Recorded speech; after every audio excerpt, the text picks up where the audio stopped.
Dive in, I'd like to have our Spanish interpreter please stand up and introduce yourself.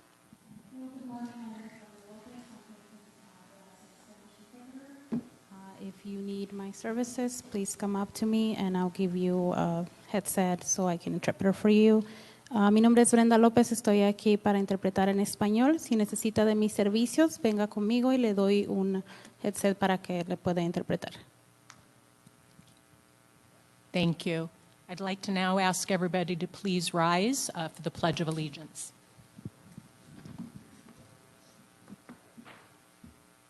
I pledge allegiance to the flag of the United States of America and to the republic for which it stands, one nation, under God, indivisible, with liberty and justice for all. Okay, thank you. I hope everybody had a wonderful weekend, and we're deeply appreciative for our mapping team who may have had a fun weekend playing with maps all weekend long. So thank you for your hard work. We'll dive in. Agenda item 1, call to order and roll call. 1A, call for quorum. It is 8:06 a.m. on Monday, October 18th, 2021.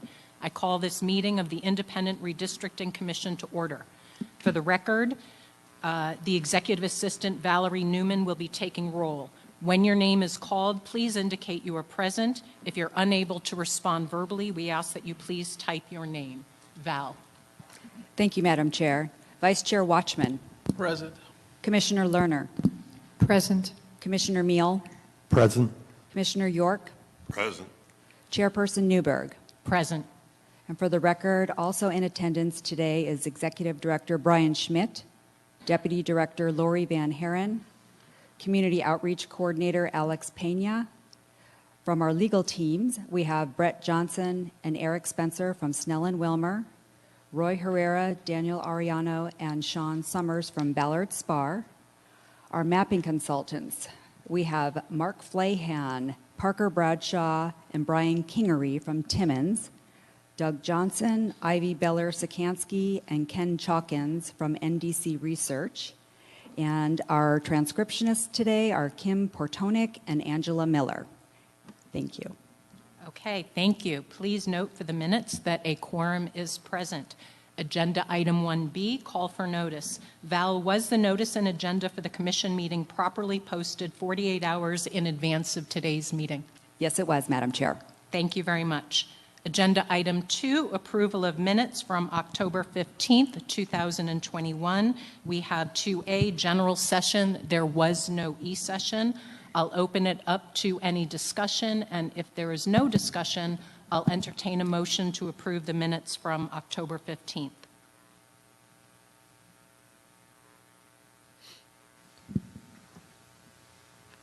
Madam Chair, no discussion from me.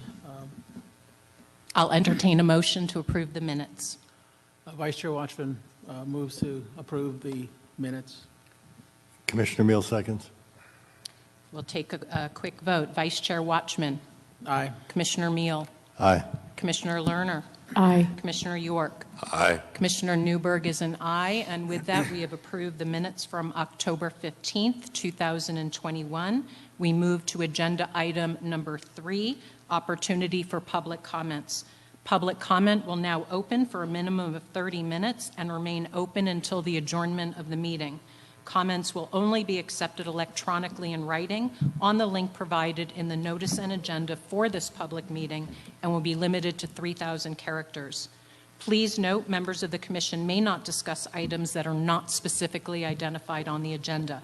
Therefore, pursuant to ARS 38-431.01H, action taken as a result of public comment will be limited to directing staff to study the matter, responding to any criticism, or scheduling the matter for further consideration and decision at a later date.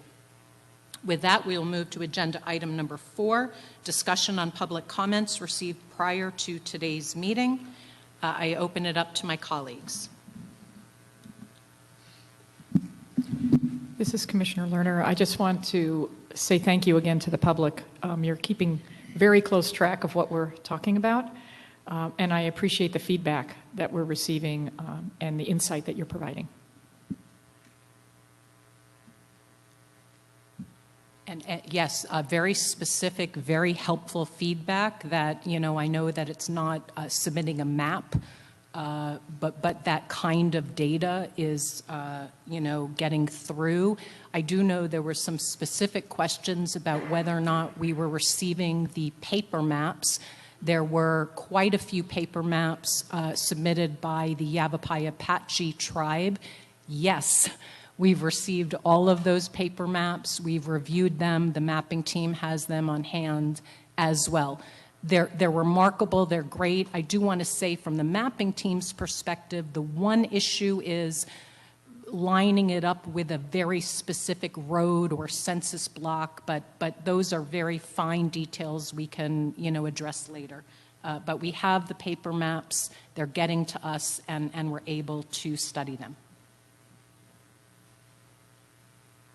One other thing I want to mention, there was some questions about us not explicitly addressing the majority-minority districts first, while we're also, kind of addressing many challenges and decision points across the map. Really honoring the VRA is a top constitutional requirement.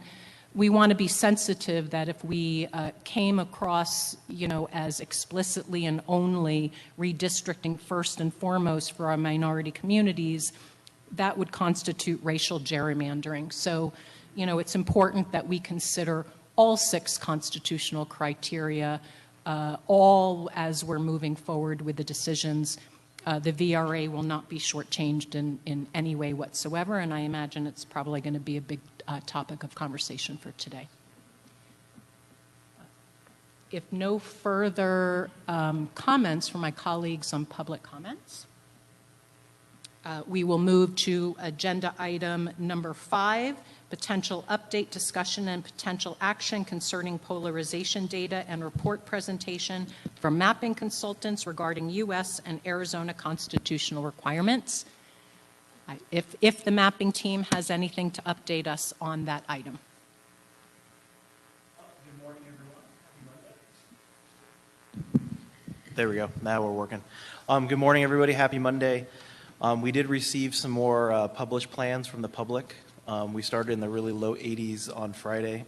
We are up to 86, and we probably had another 5 or 6 come in yesterday that we're working on publishing out to the web. I know there were some comments about the AZ Latino Coalition's legislative districts. They did come in over the weekend, and we're getting them published out. So just so you have an update there. The team was really hard at work. We got 9 maps published out for you, 6 on the congressional and 3 on the legislative. While we've been working behind the scenes, we've also been keeping up the IRC's redistricting hub, so a centralized spot where you can find maps, data, and everything that we're talking about today in draft maps.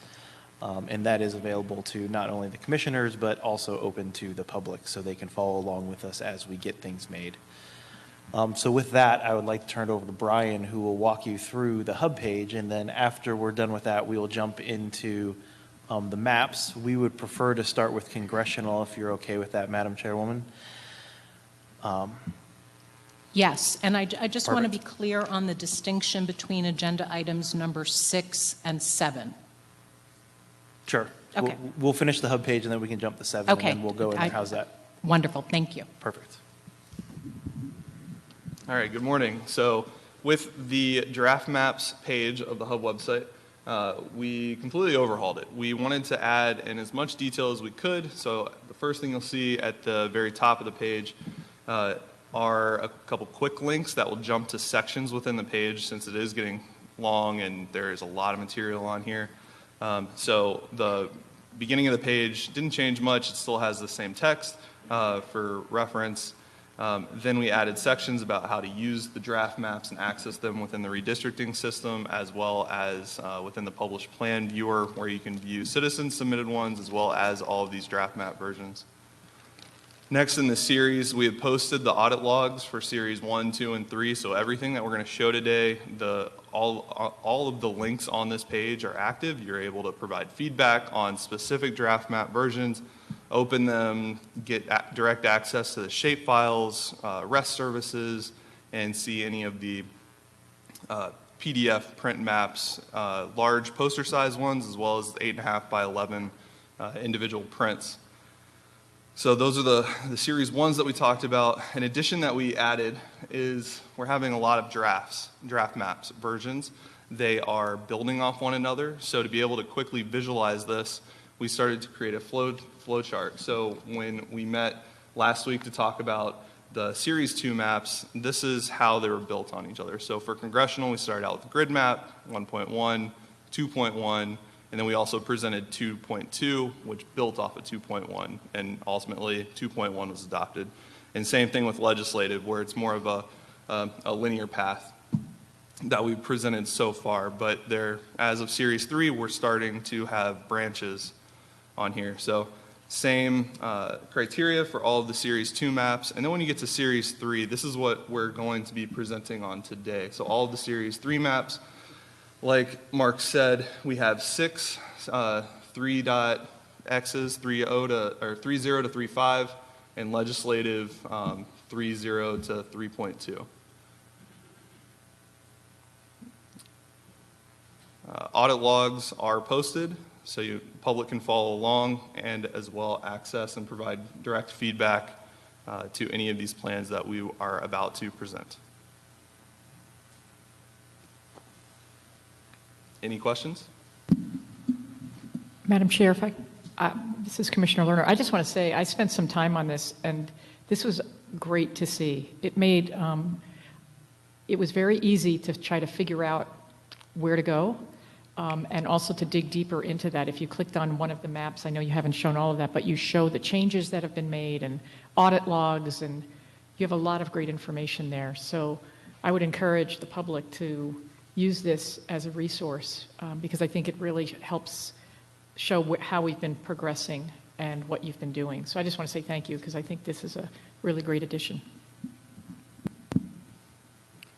I have a simple technical question. Every time I open a map, there's certain demographics that I know I want to see, so I have to go and click on create and do the demographics. And then if I close that map and go look at another map, I have to redo that again. And then when I go back to the map I had open, I have to redo it again. Is there any way to like set those demographic things you want to see as a default where it would automatically be there? So unfortunately, they are set at the owner's discretion of the plan. So what I've tried to do is when I publish these versions of whether it's congressional or legislative, I tried to add the population target deviation percentage, as well as some of the competitiveness measures. For you to add the demographic variables of your choice, you can do that, and then to save it, you just do a save as, so it essentially becomes your plan. So that way, when you come back to it, once it's been published, we're not going to go back and change any of the versions because we posted the audit log. They're not going to change. But if you do save as after you've added those variables, the next time you go in and access your plan, your version of it, it'll be there. But if I understand you correctly, then if we as a commission agreed to a set of things we'd always like to see there, you could change the default to that. Correct. Yep. So if there are key variables. I would then like to suggest that we have the percentage of Latino voters, the percentage of Native American voters, the aggregate Dem percentage, and pick a race or two. I would go Attorney General's race, Dem percentage. Well, and I agree 100% with everything, because I've had that same issue. And maybe just do the Attorney General and the Governor for 2018. So Attorney General and Governor and the aggregate, all Dem voter percentages, just the percentages.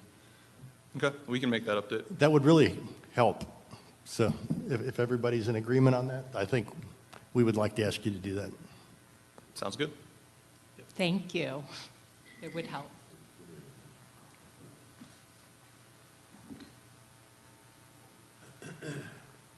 And that'll be that way then for the public when they open it. So yeah, I think that'll be helpful for everybody. Yeah. And then as versions are approved, they become template plans. So it would be a good starting point. I agree.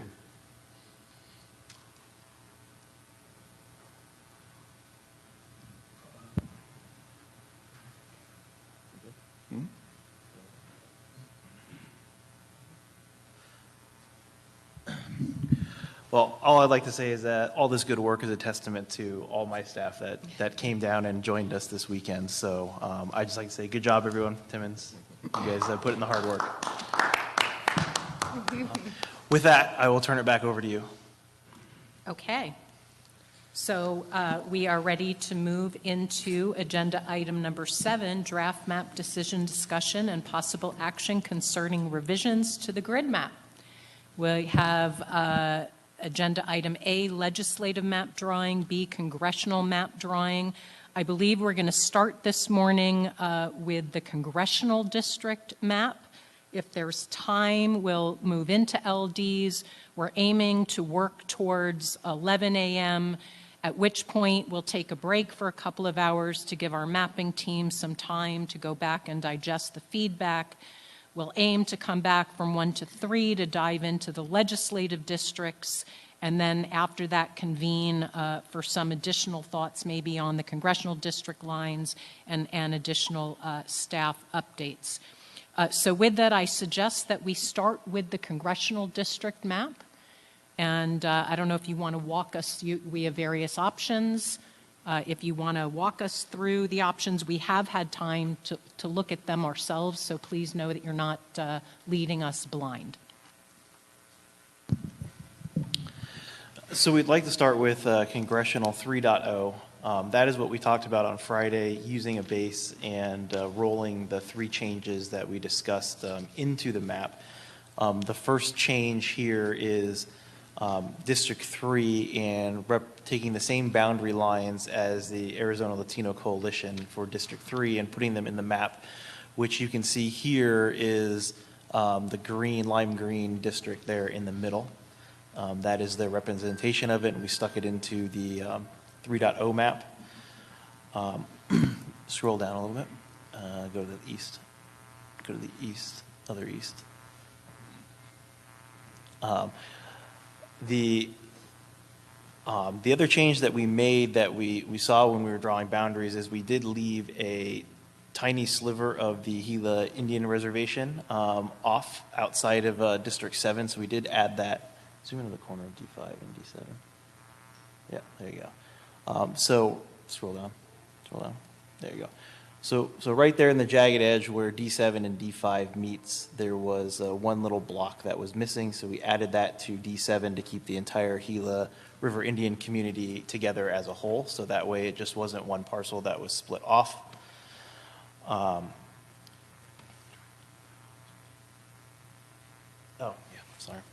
The next request that we had for 3.0 is all the way up in the north.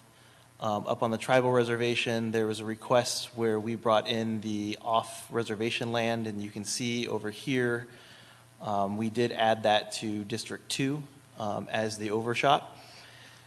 So that is now put together with the rest of the tribal lands in District 6.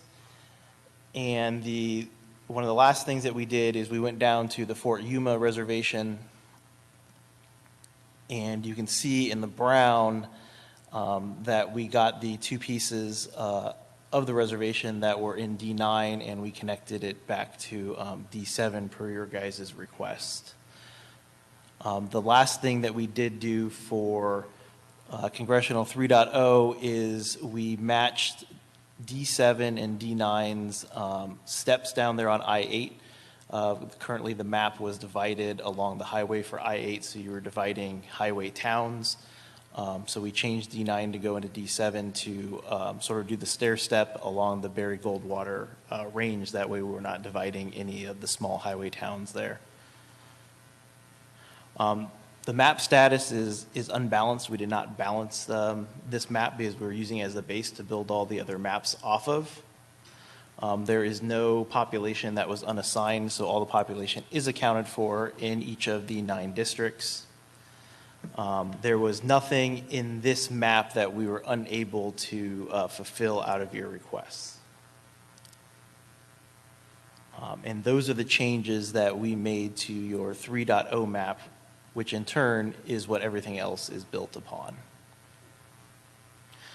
So I don't know if you need a motion to accept 3.0 or if there's questions, but that is everything that is in the 3.0 series. And one thing I would like to point out is we started adding asterisks on these plans, especially in the flow chart. That's just to indicate that it is unbalanced. It won't pass integrity checks because we do have some maps that we're going to show today that you guys wanted to see what it would look like. So we only focused the plan on a certain area of the state or within a certain district. So there are unassigned populations for some of these plans.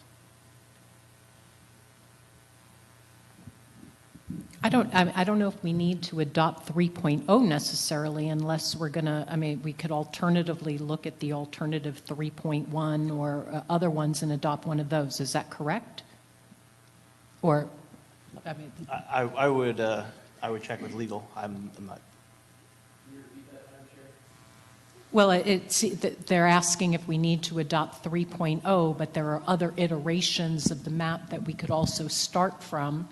And so I'm not sure it makes sense to vote to start from 3.0 until we discuss the other options and then vote for a starting point. I'm confused. I think that's correct. I think our advice would be to go through each iteration and have Timmons walk you through them and then decide what to adopt.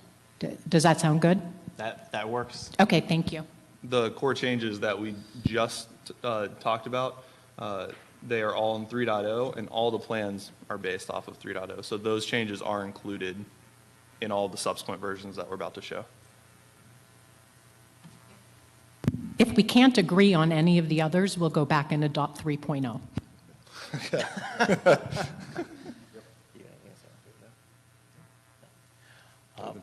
If there's no questions on 3.0, then we'll move to 3.1.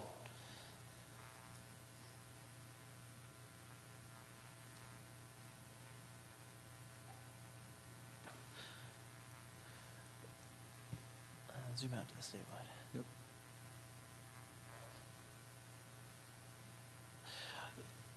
So the main goal of 3.1 was to change District 2 to incorporate all of Mojave County and take it to the west, creating a northern district for District 2. And then remove Pinal County from District 2 and add that to unassigned, and then take District 1 and sort of extend that east, going up to the non-reservation half of Gila County. So in this map here, you can see that we did achieve a District 2 that was all in the north, including Mojave County. Keep the table up there a little bit. The population balance for District 2, we were able to get it to over 977 people, so 0.12 of 1%, so it is able to be balanced there. With that being said, you can see that Pinal County right now is unaccounted for in the sense that it is that slash through lines in the gray. That is the current population that is unassigned, that if we were to go this route would need to be assigned to a district to be accounted for. So assigning that population is addressed in draft map versions 3.2, 3.4, and 3.5. In this request, we were able to fulfill all the requests because the main goal out of this was to draw an entire District 2 that spanned the north, including Mojave County, and to population balance it.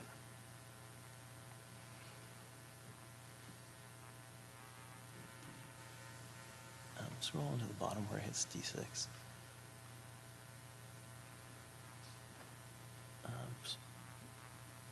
The other way.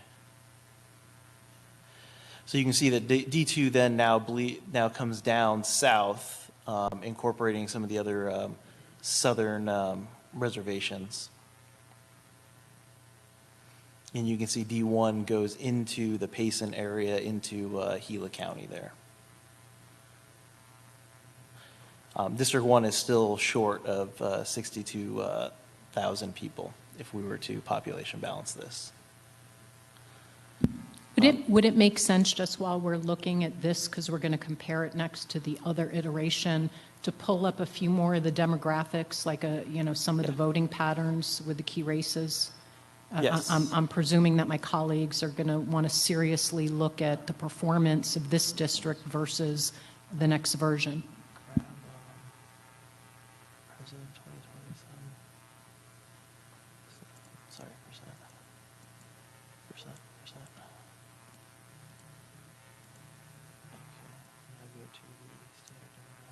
Give us a second while we set that up. No problem. Let's roll down.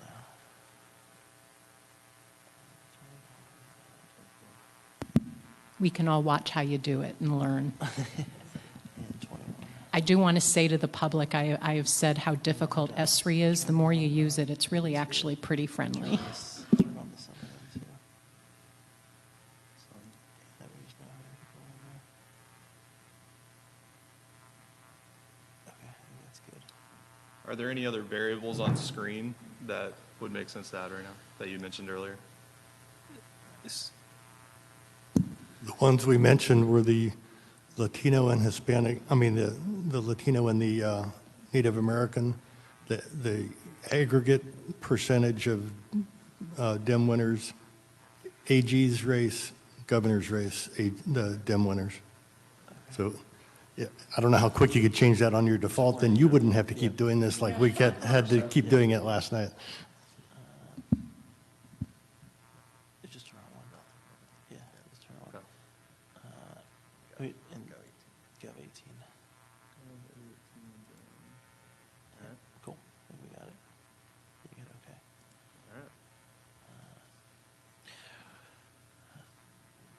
okay. Okay, so now in the table we have comp dem votes and comp rep votes, which is the aggregate percentage of Democrat and Republican wins for those new districts. So you can see for District 1, Democratic would be 47.44, and Republican voters would be 52.56. And the spread between those two numbers would be your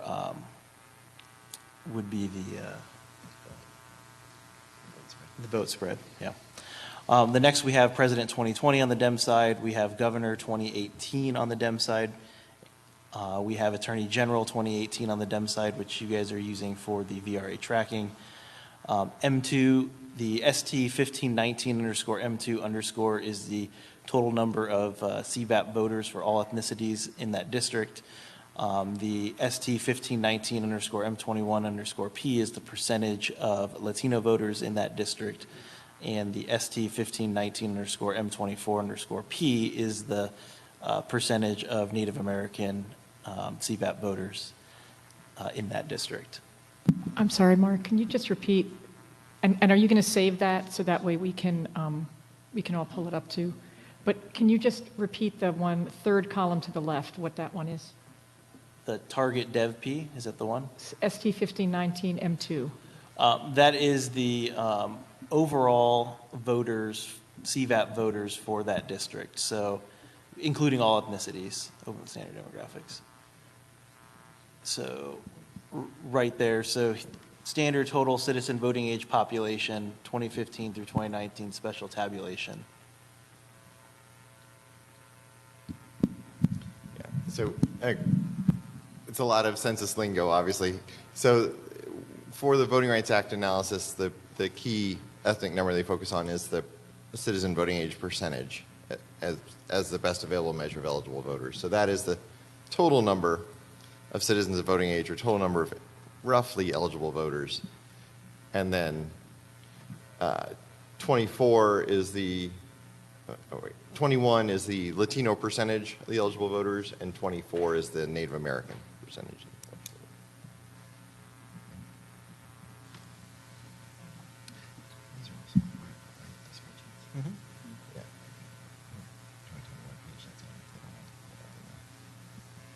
And then I'm going to go ahead and pull up the competitiveness for Doug to speak about. Yeah. Okay, Yes. so 3.1, demographic and competitive data analysis.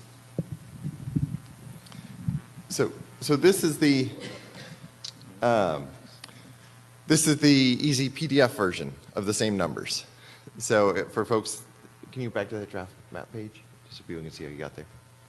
So if people aren't in the redistricting system, or they just want to see the numbers from one of these maps, they don't have to go into the system and fill in all those forms or fill in all those fields. It is available live on that draft map page that Brian went through before. One of the links, you can see the shapefile, the rest service, then the demographic and competitive data analysis. So all the numbers for each of these maps is available there in just a straight PDF. Go ahead and open one up here. And as you can see, it's the same fields with more common English titles on them. In this case, District 2 is highlighted because, as Mark was just saying, in this test, it was a focus on, can we change District 2 and keep it population balanced? And the other districts we did not balance, so I wanted to highlight that. And you can see the salmon or orange colored cells on the left showing that District 1 and District 9 are out of balance. But you can see the result of this district is total population, Native Americans are 20%. If you go to the right side of the total population window, and then over in citizen voting age, Native Americans are 19%. And then there's our competitive data, that vote spread number and the swing vote counts that we just talked about, along with the Voting Rights Act tracking numbers. So you can get it in the system, as Brian just showed you how to add those fields in, and you can also just get the straight PDF off the draft maps page. And I have saved this version, so if you reload this plan, the variables will be in there.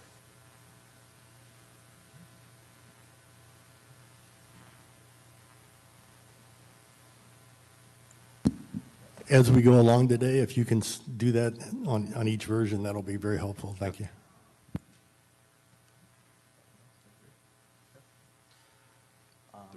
Any questions on 3.1 before we move to 3.2? Okay.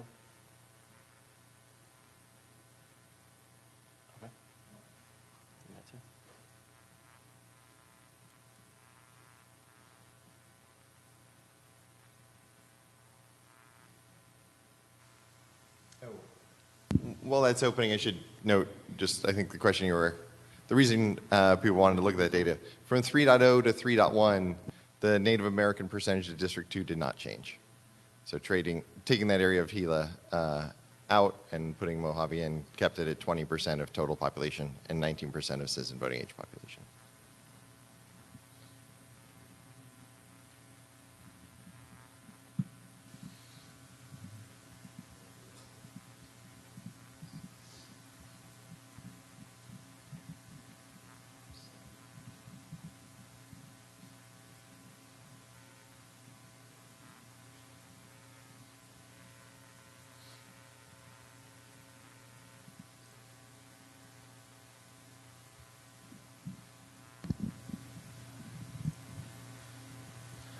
Okay, so here's congressional map 3.2. This builds upon 3.1 that you guys just saw.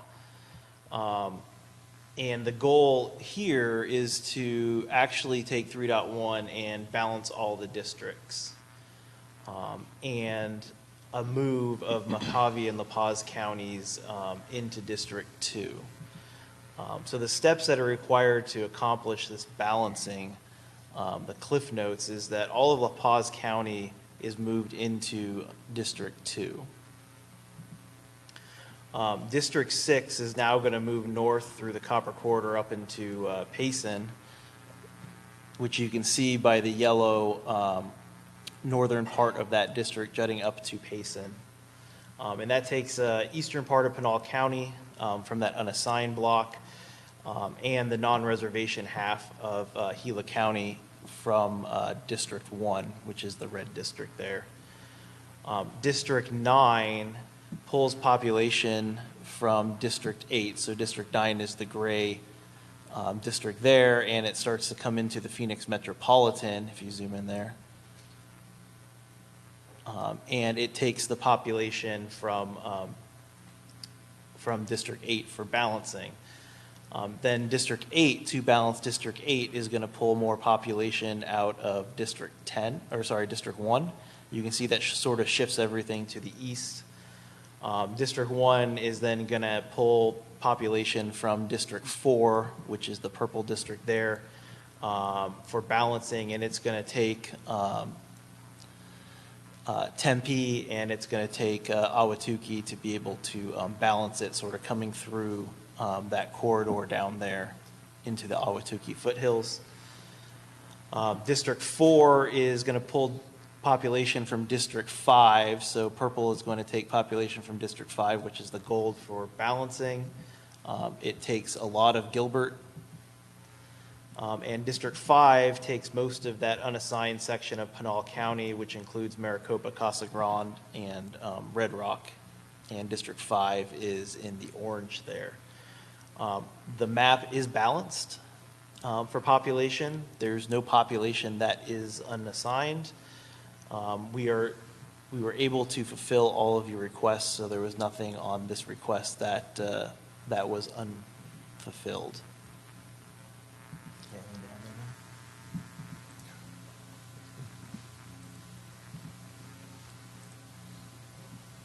I guess the one thing, the top part of 6 that's shown in yellow is a shape you'll see quite a bit in various maps and different configurations. It's obviously a little odd looking, but that is the portion of Gila County that is not tribal reservation land. So that arm that juts up to the right is also non-reservation land. So that's what dictates that shape. So we are keeping the whole county together, except for the tribal reservations, which are in 2. So just so folks are familiar with that shape, it comes up in a bunch of the meetings you're going to see, a bunch of the maps you're going to see today. The other shape, this Commissioner York, that is odd is in District 5, and I think the public needs to understand that that's Pinal, right? The Maricopa and Casa Grande is not part of the reservation. Exactly right. That's keeping the reservations in 7 and putting Maricopa in 5. Right. Correct. The only piece that is an odd arm that's just driven by population numbers is the arm of D6 coming left into Pinal County, and that's just where we population balanced.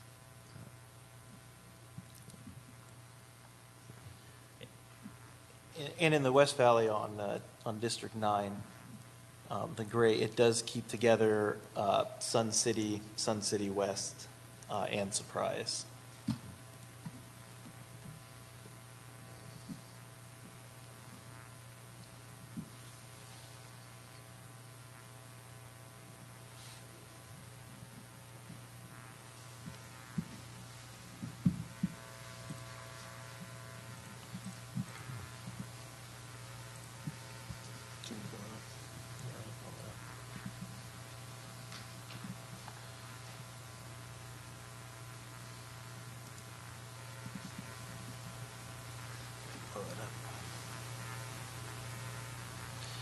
So for 3.2, Brian has brought up the demographic and competitive data spreadsheet.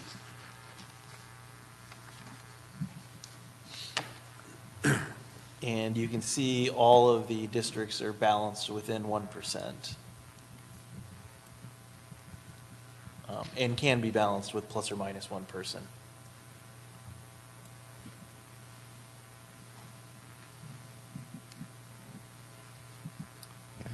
And just for District 2 in this map, the northern district, the only change in that district is it picks up La Paz and it loses the southern half of Gila County, which it had in 3.1. So that small population shift doesn't change its demographics in any notable way. It stays at 20% of total population and 19% of Native American citizen voting age population.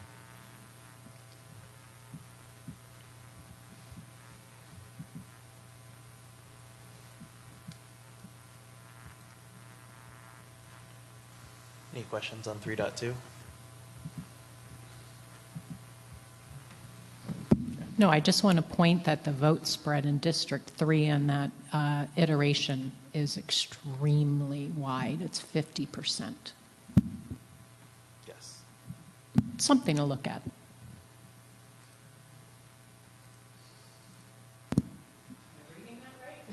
But I think District 3 is going to be similar in all the maps we're looking at. That's the one where we went with the Latinos Coalition's request for that district. So I think that just is going to be inherent in each of these current maps. We may want to adjust it as we go forward, but I think it will be similar in everything we're looking at. That's the point I want to make. Yes, it's majority minority, and we want to look at that point spread, and that relates to packing and more, crossover vote and making more majority minority districts. I think we just have to dive into that a little bit.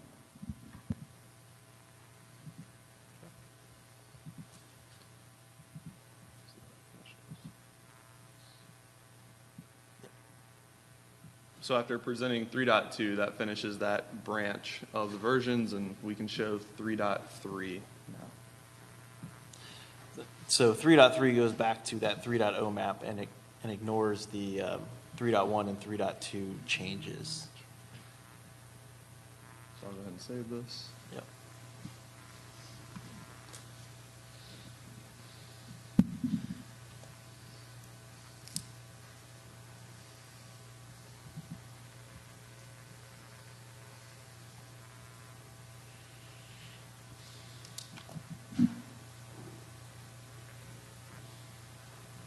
So while Brian brings that up, the main goal of CD 3.3 was to move District 2, instead of taking Mojave County, was to move it into Graham and Greenlee counties down the eastern part of the state.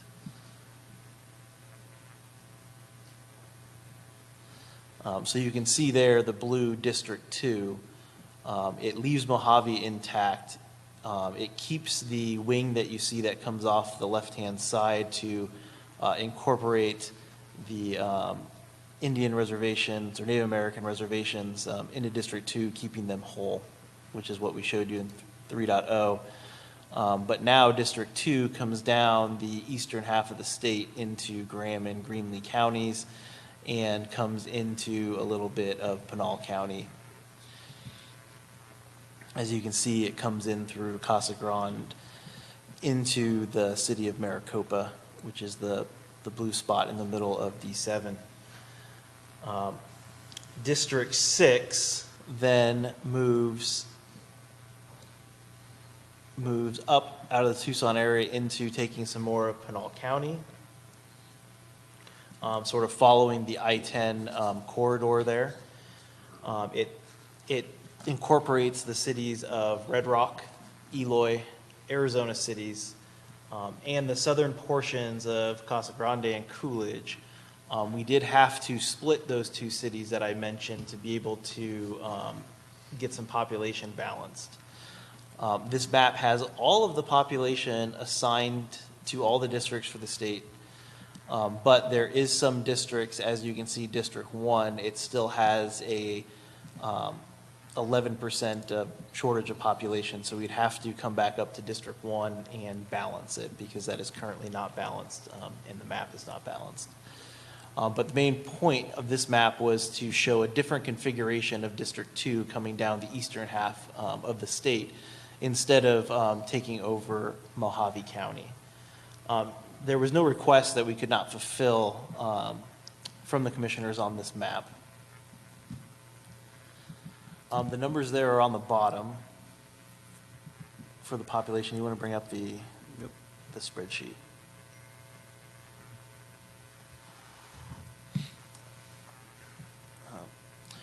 Brian's going to blow up the demographics and the competitive data here for this map. Yeah, the only thing I'd note is, as Mark mentioned, 1 and 9 are not balanced yet, but as we talked about on Friday, it's very clear how you'd balance them. 1 just takes population from 8, 8 takes from 9. They're all right next to each other. So just in the interest of time, we didn't take those steps in order to get these maps done, but it's clear it could be balanced. And you can see 1 and 9 are the two districts there that are 11% deviation from perfect balancing.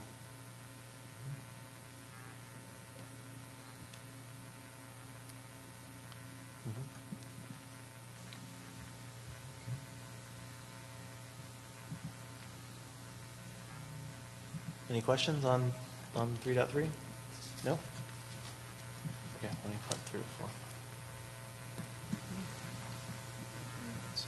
Legislative.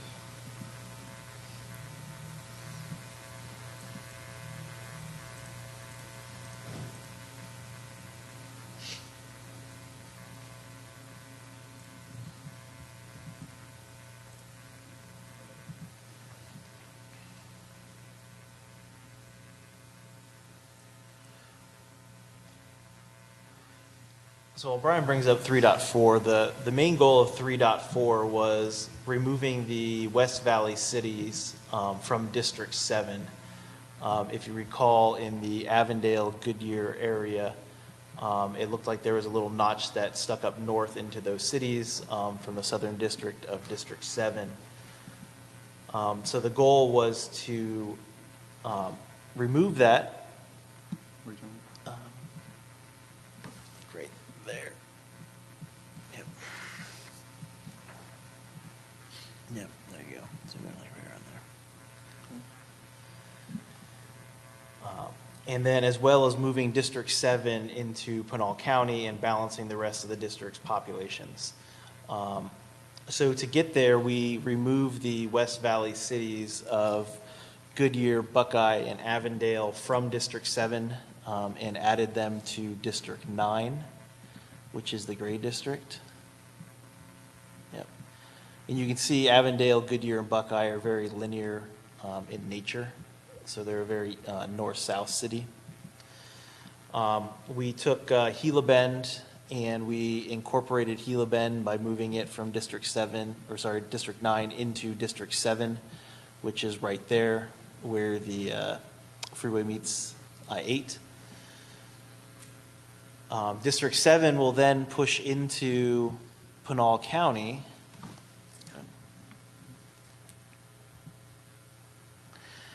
And then it is going to incorporate the cities of Maricopa and the western portion of Casa Grande. District 2, which is the blue district, yep, there's Casa Grande, is going to go up to District 5 and pull population from District 5 for balancing. So that means on that edge there, District 2 is now incorporating the city of Florence and the eastern portion of Santan Valley. District 5 is going to move a little bit to the west as requested, and District 5 is going to pull in most of Gilbert and take some of the east section of Mesa.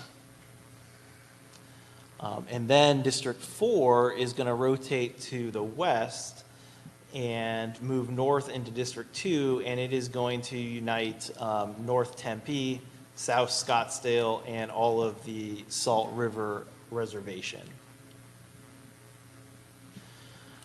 District 1 is then going to pull population from District 8, which is that pink district that was out to the west of it for population balancing.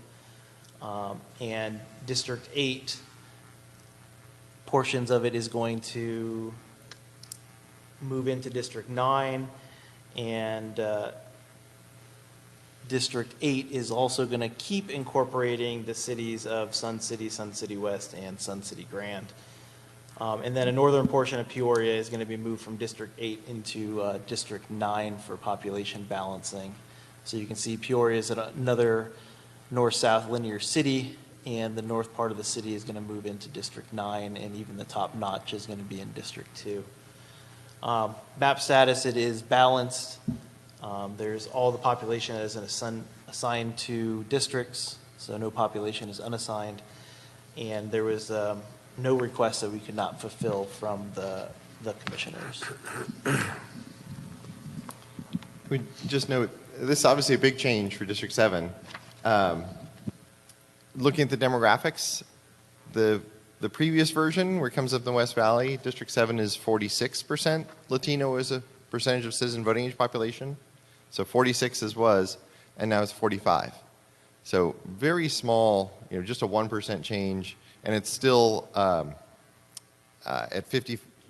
The Latino candidate got 55% of the governor's election race and 61% the attorney general's race. So just a 1% shift in that number, and it still tracks and meets our Voting Rights Act benchmarks.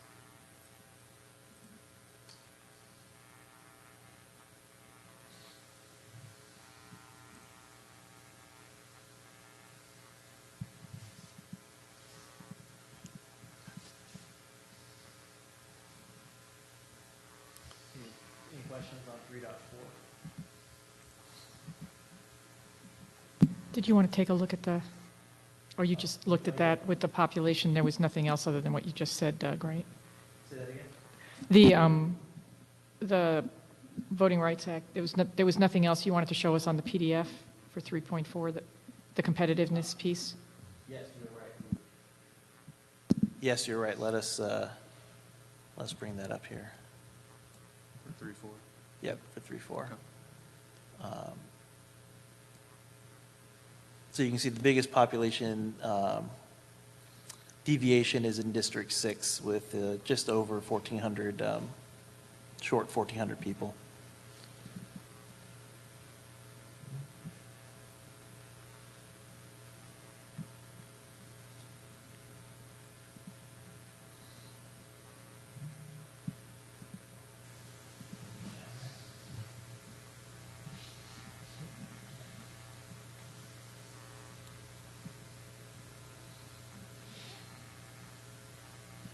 Do you have any specific questions on the demographic?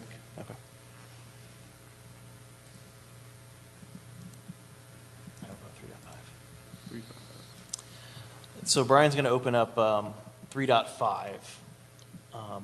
And 3.5 is built off the last map 3.4 as a base.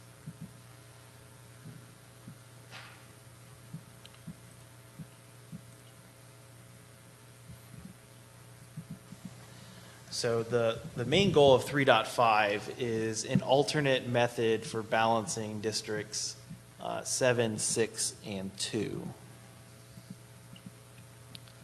And Brian's going to set the demographics data for you and save it. That way, next time you open it, it should be set, ready to go.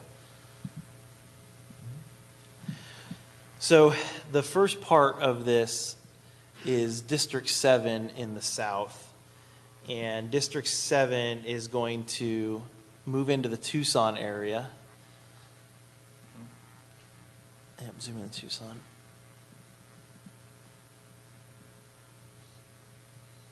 So it moves into the Tucson area south of the Rialto River from District 6. Sorry if I just butchered that. Rialto.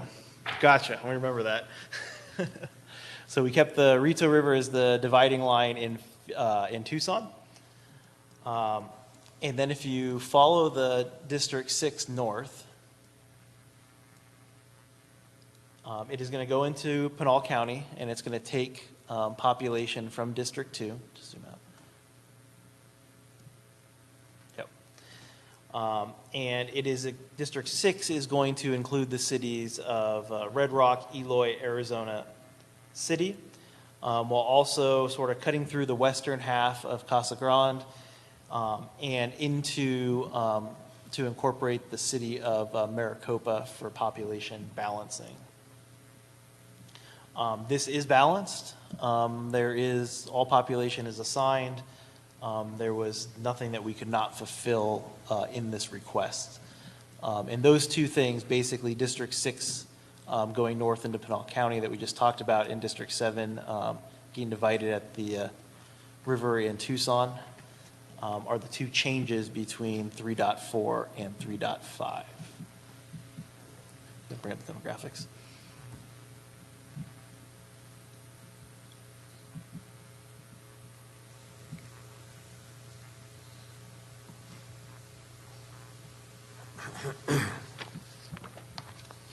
So one thing to highlight in the demographics here is the difference in crossover voting rates in different parts of the state that Dr. Hanley addressed. So you can see in this map where District 7 is going into Tucson more instead of going into Pinal. The Hispanic citizen voting age population of 7 is 44%. So it's down 2% from where we started in 3.3. So this Latino citizen voting age percent is 1% less than if you go into Pinal. But our voting rights tracking elections, our reconstructed elections over on the right, the Latino Democratic candidate for governor and the Latino Democrat candidate for attorney general, actually go up. And so this reflects that pattern we've seen where there's more crossover voting in Tucson. So while the Hispanic percent goes down 1% more, the Hispanic preferred candidates actually do better in this district. So it's an interesting dichotomy of data as we look at these different options.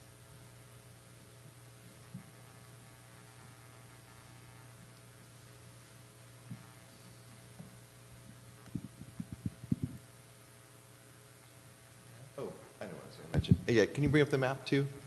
One thing that kind of jumps out when you look at this map is we're getting roughly half of Casa Grande and then going on to Maricopa. So residents may ask, why not just get Casa Grande? The problem is, as the mapping team learned, we worked through this quite a bit.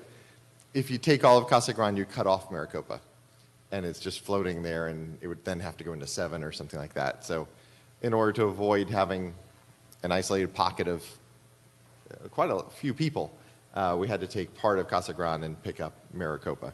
So that's why we take half of a city and go on to the next city. Something has to take that city, and this was the most logical approach under the goals of this plan.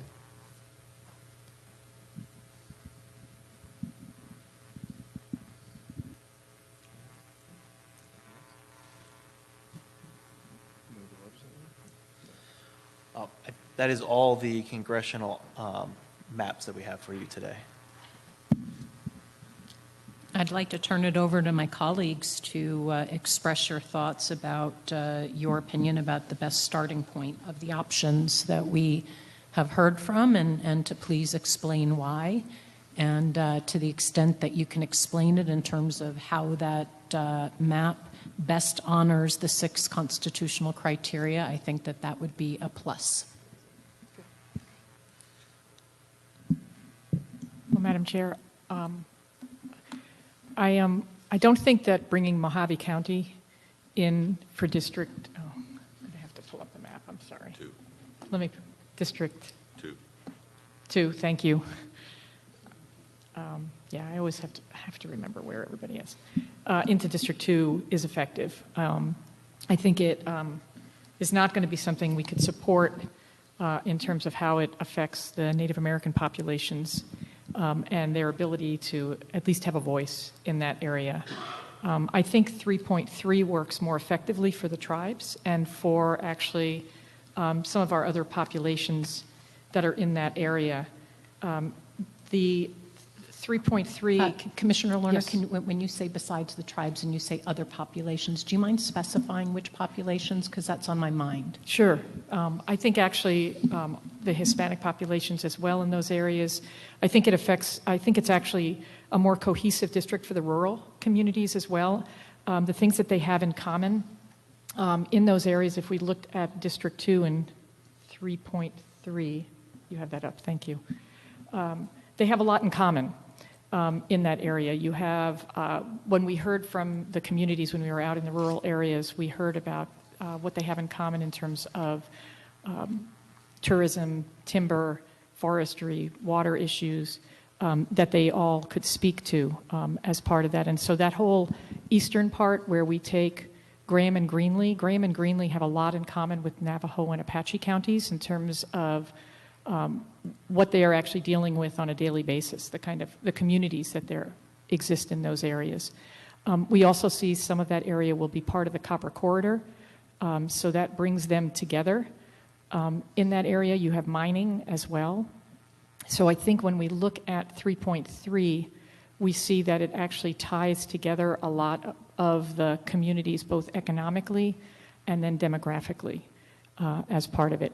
And it cuts across, 3.3 cuts across conservative and, well, I guess I'll say Republican and Democratic areas. So in terms of partisan, it's kind of a blend of all of that. But more so what I was looking at were the kinds of things that bring them together. And that's what I looked at for the rural communities and what they spoke about as their concerns, and how could a congressional representative address those concerns effectively. I also believe, my last point that I'll make, is that it's actually a fairly more compact district than certainly what we have now, where it goes all the way down to the border. So rather than go border to border either way, I think this is more compact as well. So those are some of my thoughts on 3.3.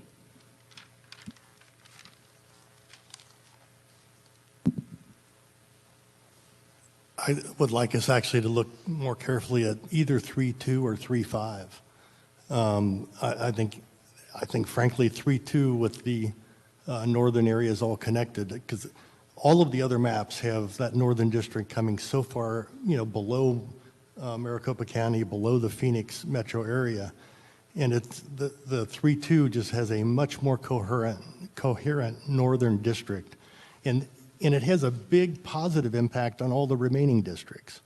So I actually, and when you look at the Native American population, it's identical in this versus 3.3. There it's 19% of the voting and 20% of the population in either version. So the impact of the Native Americans on that district would be the same no matter which direction we went with it. But having the western part of the state as opposed to coming so far south with that district too, and then the impact that then has on the remaining districts below, and I just think is really positive. And as an alternative, I think 3.5 has some positive things also. I definitely like what happens with District 7 and 6 on the 3.2. But I would look at either of these rather than 3.3.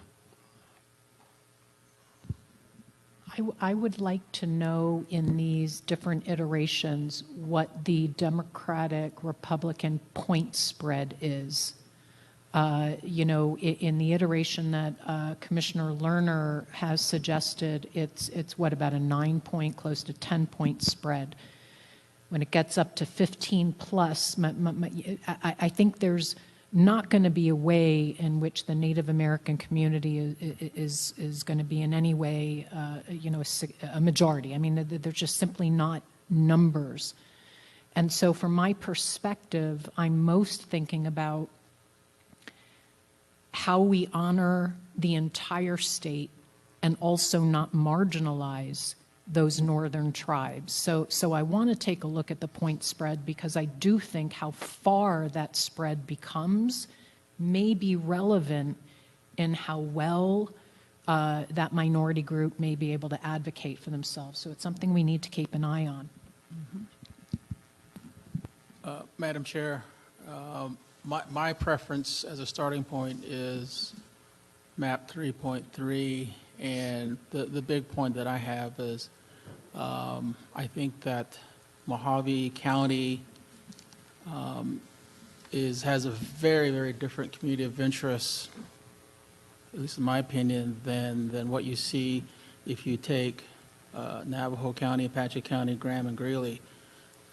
You basically have different tourism possibilities. You have forests on the east side, you don't have forests on the west side, so very, very different communities of interest. And so basically supporting what Commissioner Lerner is thinking, I think 3.3 has a better presentation and better qualities for not only the Native American communities, but a lot of the communities that rely on the Copper Corridor, so namely, Miami Globe, Safford, or Morenci, those have mining qualities, and you do have mining on Navajo, which is obviously, well, unfortunately is going away right now, but they're still heavily impacted and still depend on natural resource activities.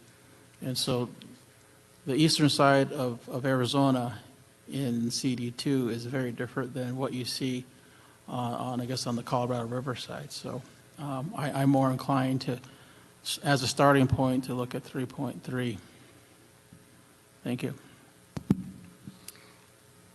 I'd like to just point out that if you go with 3.3 or 3.5 instead of 3.2, you'll end up with 2 Congress people from the rural northern area out of 9.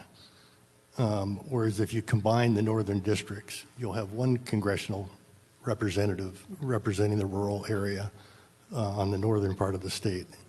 And frankly, I just think that's a far better solution for our state. I think it's a more balanced solution for our state. And I would just say, I think we have to look at, it's not just the geography, but it's the communities of interest. We heard a lot from the folks along the Colorado River about the commonalities in what they had in common up and down the Colorado River, from north to south. So I think we need to take that into account. What they're talking about all along Bullhead City, Lake Havasu City, all of those communities is very different in many ways, and the communities themselves are very different from those over to the east. What the east is dealing with in terms of forestry and their issues of water are quite different than what's going on along the Colorado River. And that's part of what I'm looking at in terms of communities of interest. I just don't see that alignment with those to the west. Kingman, Bullhead City, Lake Havasu City. But you do see a lot of alignment as you head south with the mining communities, with the forestry areas as we go down. No matter what, we're going to have a big district. District 2 is going to extend. There's no avoiding it as a primarily rural district. So to me, I was focusing on what do they have in common, and so how can their congressional representative best serve them by those commonalities. And that's why I don't think, we're trying to avoid having a district from one end of the state to the other, like we've had in the past, right? We had it going from the north to the south. I don't think going from east to west is going to help us in any way either. But I think the current district, the district in map 3.3, really accomplishes bringing those communities of interest, the commonalities that we heard in terms of their concerns, together. And I'd like to point out that you're sacrificing all those areas south of the Phoenix metro area that are suddenly in District 2 again. And so it's you either have Mojave in District 2, or you have a lot of population. You've got Casa Grande and all sorts of population down that has no commonality, no community of interest, no reason, and in fact has been really upset that they've been part of this northern district. So we're just repeating the problem, a little less than last time, but we're repeating the problem if you don't include Mojave up in District 2. But if you recall, I'm sorry, Madam Chair. Can you repeat yourself, Commissioner Meal? Which communities in the south do you feel that are going to be compromised? We've got so many versions that it's confusing. So can we blow up the southern edge of District 2 where it meets District 6 and see what all's down in there? Is this 3.3? Yep, so this is 3.3 that's being shown, and then I can flash overlay 3.5 on top of it so you can start to see the differences. That 3.5 goes more northern, including those counties, minus the tribal reservation, and going into more central of the state. But this has Casa Grande in District 2, correct? No, that's 3.3 does. 3.5 has Casa Grande in District 6. 3.5. Yeah, I'm saying 3.3 has Casa Grande in District 2, is that correct? 3.3. Or is it not correct? Yeah. Yes, District 2 includes Casa Grande on 3.3. There's, and then. Which is, Commissioner, just doesn't make, it's just not it's not good to do that. Yeah, just to clarify, so both of them have part of Casa Grande in District 2. The big difference is District 2 has Maricopa, the city of Maricopa in this map, and doesn't in the other one. 3.5 has Maricopa and 3.3 does not. The thing I'd like to point out, 3.3 is not population balance, correct? You guys balance 3.2 and 3.4 and 3.5, correct? Yeah, 3.5 is population balanced, and you are right on 3.3. It is unbalanced for right this second, as shown. So I would only like to make a point that we should move towards some more balanced maps.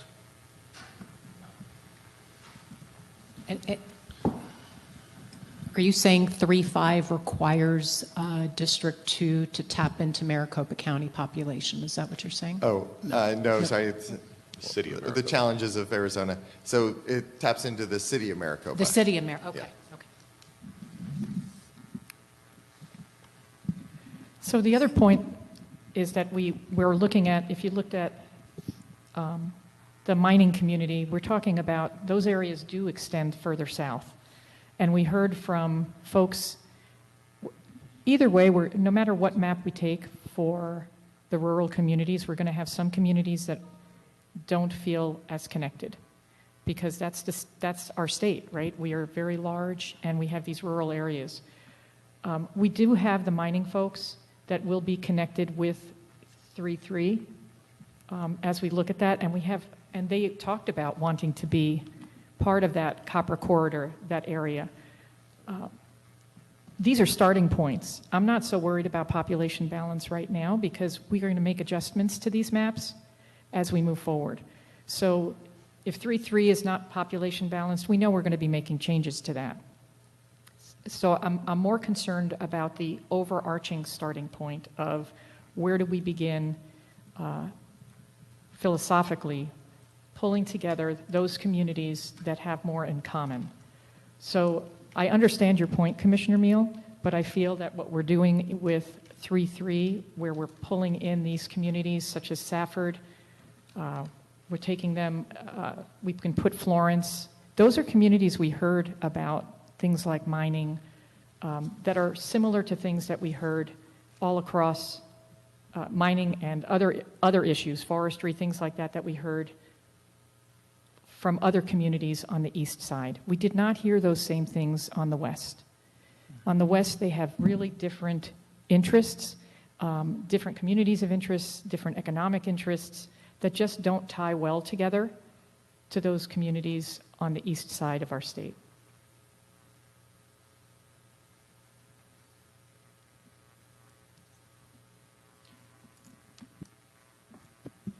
Commissioner Meal, did you say that you're comfortable with 3.5?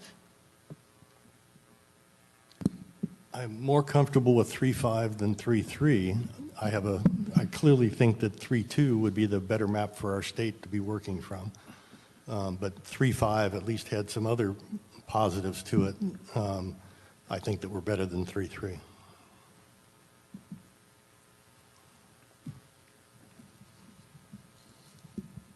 Is it possible to overlay 3.5 and 3.3? What I like about 3.5 is that as a starting point, we're reworking D2, but yet it keeps, that spread within, less than 10 points, which, to me, again, I'm focused on the Native American community and ensuring that they're, going to receive the kind of representation that they're, deserve.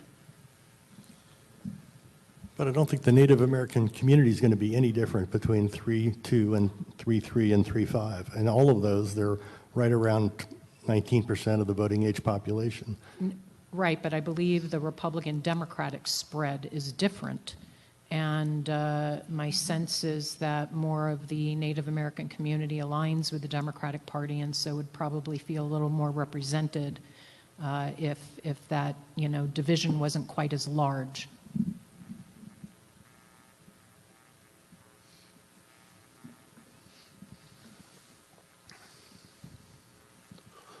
This is Commissioner York. One of the things I like about 3.5 and 3.4 is it puts all the West Valley cities into one district along I-10 corridor where the growth is, and keeps District 7 down in mostly the southern part of the state.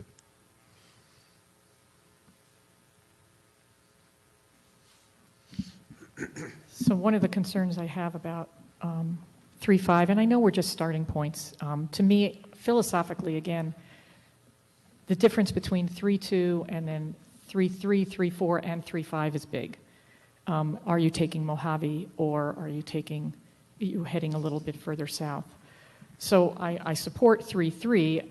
I can see where we could do a beginning point with 3.4 or 3.5, because those are similar in some ways, not exactly the same. But One of the one of the concerns I have is how far District 7, you mentioned District 7, Commissioner York, how far it goes into Tucson as part of that, and what it does to the Latino population. So we'd want to take a closer look at that at some point. But again, I know these are just beginning points where we will be making adjustments. It also, I think, maybe adjusts 3.5, adjusts the competitiveness of District 6 as well. And it's just something for us to take a look at. I'm really enjoying this debate, but I also enjoyed too much coffee this morning.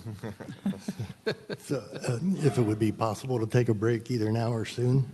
Yeah, why don't we take a 10-minute break, and when we return, I'd like to have a conversation about our rural community and really understand, are there significant differences in the needs between the rural community that, if we're looking at 3.5, those in Mojave County versus those that are now in D2? It's a big decision. Do we have, one representative for our majority, rural areas, or two? And it makes a very big difference on the rest of the map. So let's take a 10-minute break and we can think and come back. But I want to talk about it from the lens of these different communities of interest. 10-minute break.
Okay, I think we're ready to dive back in. And I think we were in the midst of debating the options for CD maps. And I do want to give one update. 3.4 on this flow chart, when we originally presented the options, did have an asterisk next to it, and that was an oversight by myself. I have updated this flow chart. The description later, lower down on the page, it is able to be submitted and pass integrity checks as it stands right now. And the only discrepancy currently on the website is if you look at the Congressional Series 3 audit log, which will update to remove that asterisk. But the descriptions and everything that we discussed earlier is still valid.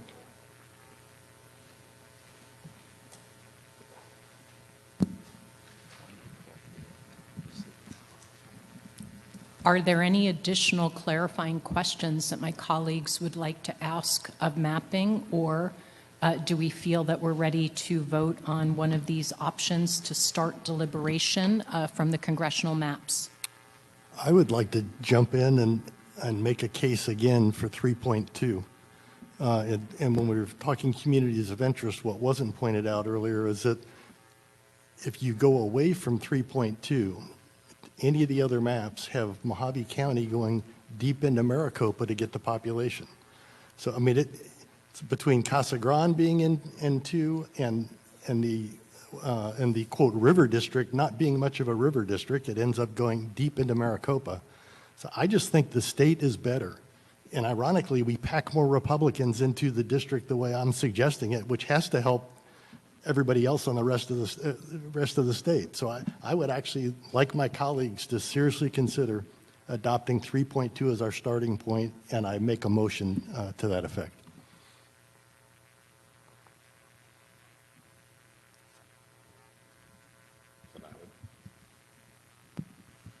This is Commissioner York, and I'd second that motion. Let's have discussion. And one of my questions that I have, Commissioner Meal and Commissioner York, you mentioned that this map is advantageous for the rest of the state, and it sounds like you feel that the three other colleagues here would find a lot advantageous about this as it relates to the other 8 districts. Can you share with us what the value is to the other 8 districts? And why, in particular, my 2 colleagues to my right might find that attractive.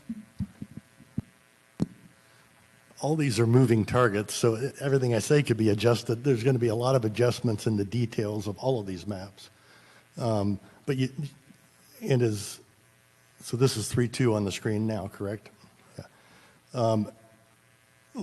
The other districts are all reasonably compact. We don't have any of these other than that District 6 popping up the way it does, but I think, frankly, we can adjust that later and pull that into to something that'll work better. I just think the whole map sets up better, and it gets rid of the Casa Grande, Pinal County being part of a northern rural district, which I admit has been a focus, and it takes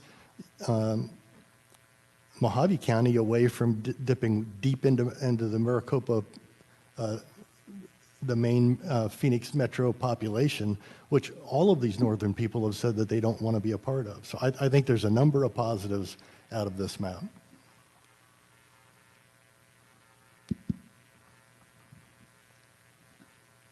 Madam Chair?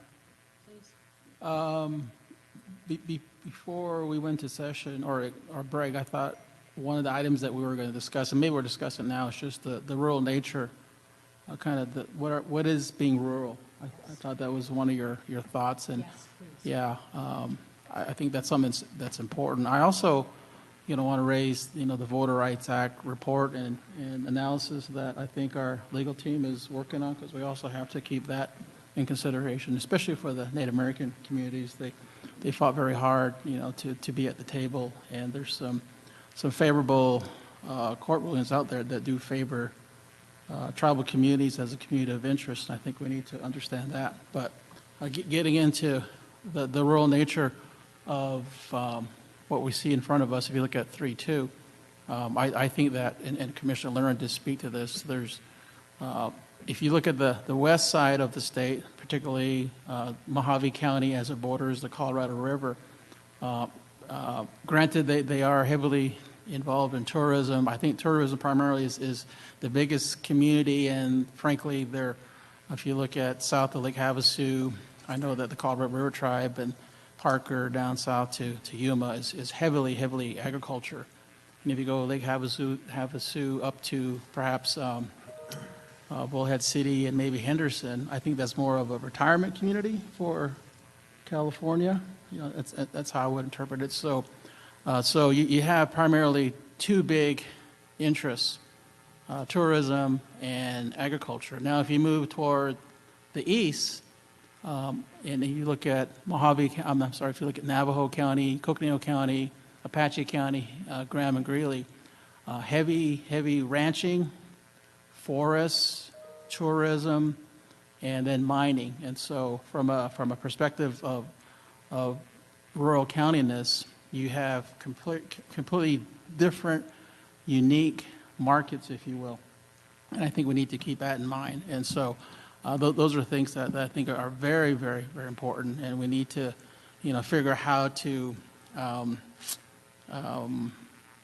keep the two areas separate. And so that, I guess I'm trying to justify maybe 3-3 or maybe even 3-5. But it's having grown up in the northern part of Arizona and looking at, my interests and what I see in the eastern side of the state is very different from what I see in the western Mojave County. And so I'll have to go back and look at, for example, the Wallapai Reservation and their information. But I think they generally spoke to being a part of the community interest that fits the eastern side of the state as opposed to the west.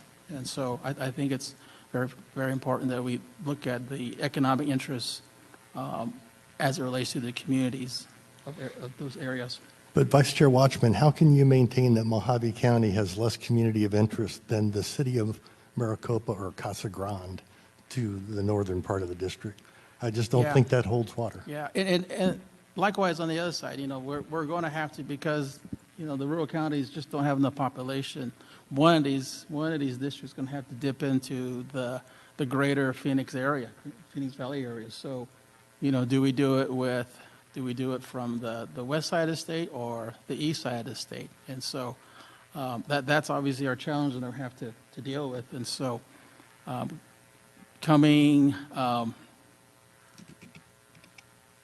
just stop there. I think we're going to have to dip into to make the numbers, and so I'll stop there. The other point I just want to I'm just looking at the demographics as part of that. Thank you for getting those all prepared for us so we can pull those up. But we are looking at the fact that we're going to have to pull in some districts from rural areas into Maricopa County and into the Tucson area. And if you look at 3.2 and then take a look at District 9, what you're doing is essentially taking the Colorado River all the way over into Maricopa County as well. And so either way, what you're doing is you're going to be disenfranchising somebody in terms of that. Because those folks who are going to be in that area of District 9 and are then going to get pulled in all the way over to western Maricopa County are not going to feel connected with that. So, as we've said, there's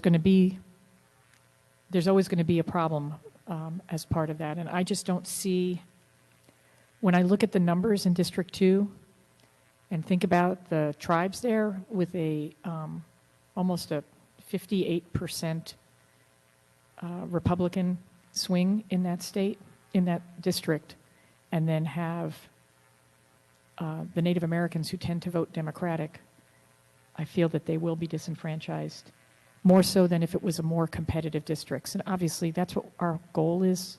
We'd love to see more competitive districts throughout the state so everybody can have that voice. But I also looked at besides District 2, I'm looking, and I know things will change, of course. Every map that we pick is going to be modified. but I looked at District 9 as well in that case, and that's sort of equally unbalanced, and also could potentially affect some tribes in that area as well, but also Hispanic communities.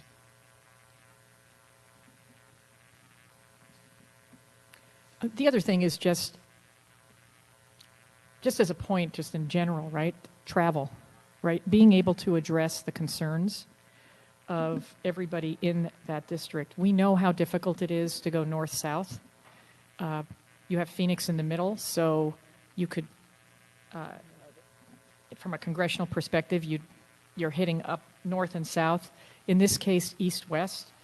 You're having a lot of land to cover to effectively represent La Paz County, and then head over to Window Rock, and then head down to San Carlos, just as examples of different places to go. It's going to be incredibly difficult to travel around that and adequately represent the people over in Eager and then the people over in Lake Havasu. There aren't easy ways to get from place to place as part of that. So that's just another little piece.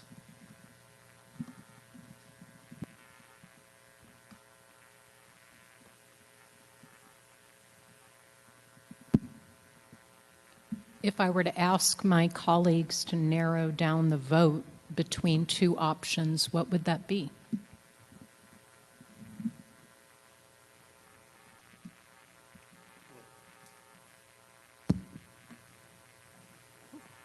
We do have a motion on the floor with a second. Should we vote on it?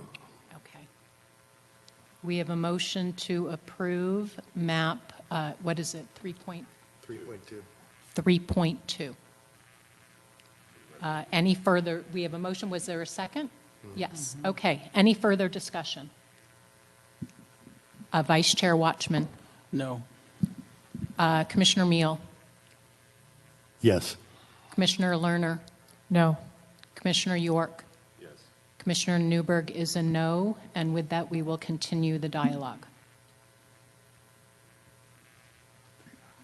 Is there another option that my colleagues would like to offer up? And I'd like to clarify that my opposition is not to the concept of the map. I'm actually quite drawn to the concept of the map. My concern has to do with the spread of the partisanship and representing many of the communities of interest that lie within what seems to be more than 50% of the geographic area of our state. And so as we approve a starting point, I'm not at all opposed to moving the lines in other directions that may, tap into some of these ideas. So with that, any other proposals for a starting point? Commissioners Lerner and Watchman, I would just ask you a question, which is, we can sort of go through the same thing with 3.3 and probably end up in the same place. And the compromise map, I think, is 3.5. Would you be willing to go with 3.5? Yeah, I think you're correct, right? 3.3 would be our preferred alternative, just as yours was 3.2. If we know that we're going to end up with I almost want to, just for the sake of the record, go through the vote, but then move to 3. I also do feel that we could do a compromise. So I'm going to propose 3.3. A motion. That's my motion is to, thank you. I move to approve map 3.3. Do I have a second? Vice Chair Watchman seconds. Any further discussion? Vice Chair Watchman, Aye. Commissioner Meal, No. Commissioner Lerner, Aye. Commissioner York, No. Commissioner Newberg is a no, and with that, the motion fails. And so we'll entertain another motion for a starting point. I move that we approve map 3.5. I will second that motion. Any further discussion? Vice Chair Watchman, Aye. Commissioner Meal, Aye. Commissioner Lerner, Aye. Commissioner York, Aye. Commissioner Newberg is an aye, and with that, we will start our deliberations with a 3.5. Thank you, mapping team, again for providing so many provocative and helpful choice points. Could I ask the mapping team to pull up the spreadsheet that you had before, so we could just take a look at that now that we've approved that?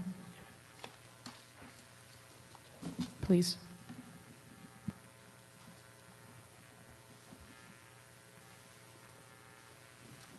Sharina, I think they handed us one also. I know I have it on paper, but Okay. I was thinking actually for the public to have that pulled up. And then if you could walk us through a little bit again, since now we have that as our map. We walked through it at the very beginning, but if you don't mind reviewing that one more time briefly about a little bit about the breakdown, the VRA piece, and then the competitiveness piece. Sure, happy to. So on each of these spreadsheets, they're all laid out with the same information. You get the district numbers, the total population numbers on the left. As you can see, as Brian's mentioned, this map is balanced, so none of the percent deviation cells are highlighted as being out of balance, so we're good on that. The middle section is total population, we talked about. Then we get the citizen voting age population numbers. Those become the focus of the Voting Rights Act, so when we talk about if a seat is compliant with the Voting Rights Act, especially from the Native American side, as the commissioners have mentioned, we're not going to get anywhere close to a majority Native American congressional district, but it will be more of a focus of that on that number in the legislative maps. And so that's where we're getting that is the section, I guess the fourth section from the left called citizen voting age population. Those are all pretty straightforward. You can see the percentages. One thing to note, and this becomes more relevant as we get into competitiveness, the numbers at the bottom where they're counts, so the total citizen voting age population, the total population, those are a sum of everything above them. But the percentages are not an average of the people above them. So those are just the statewide total percentages. So for example, Latinos are 23% of the citizen voting age population state. We pull that separately. We know it from the system. You can't calculate it from this table. Which becomes relevant when you get to competitiveness. And the vote spread, we've talked about, that's the difference between the Democratic votes versus Republican votes for our aggregated 9 elections. So a good measure of the spread on that. And as you can see, as we just talked about by Commissioner Chair Newberg on that vote, in this map we're at 8.1% spread in that District 2. In the 3.5 it was about 16% spread. So this one, it's not in our 7% range, but it's much closer than District 2 in 3.5 and 3.2 was. Then the Dem wins and Republican wins. This is the one where we probably get the most questions. So that's the number of those 9 elections that each party won.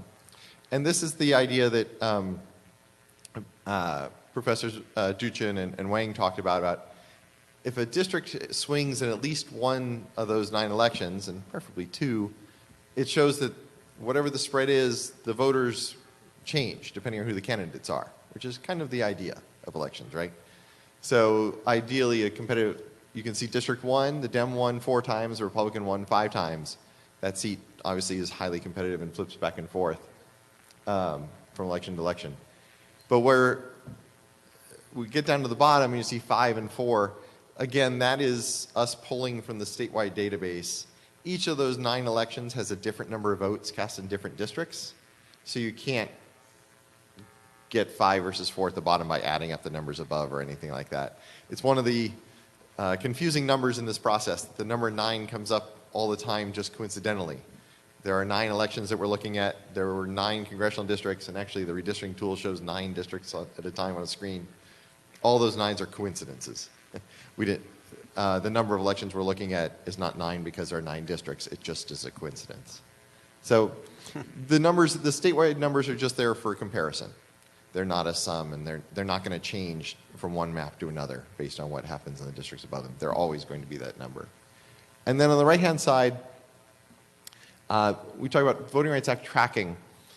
This is the idea in the voting rights numbers that you've received and the analysis you've received, for Native Americans, we have a pretty good sense of, especially on the legislative side, of the citizen voting age percentage that it takes to elect the preferred candidate. And our target for that are trying to, if we can't get over it, just because of population numbers, to get as close as we can to it. On the Latino side, we get a lot more variation in performance and crossover voting, as Dr. Hanley talked about a lot. So her guidance was not to follow the citizen voting age percentage number as much as these two tracking elections.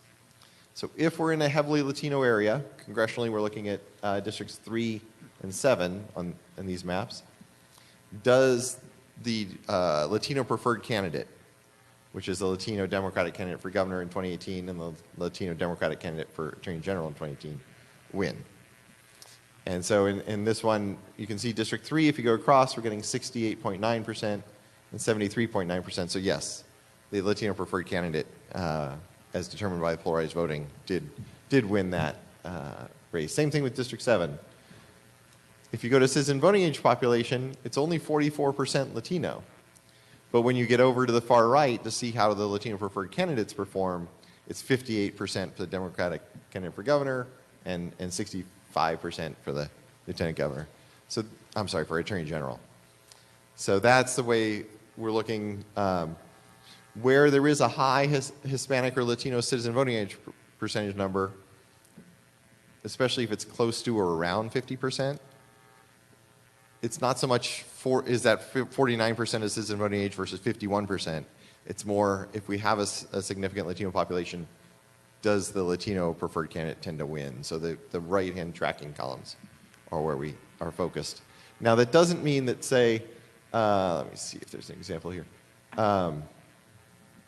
In some of the maps, especially in the legislative maps, you don't really see it here, you'll see the Democratic candidate for attorney general win in a seat that's only 5% Latino or something. That doesn't mean that's a voting rights seat. You just look at which seats have a concentration of Latino voters. Then in those seats, do our tracking races perform for their preferred candidate? So that's a refresher on these tables, because we are spending a lot of time on them. Right. I think it was helpful just to go through that again now that we have this particular map that we're looking at, just to walk through that. Thank you.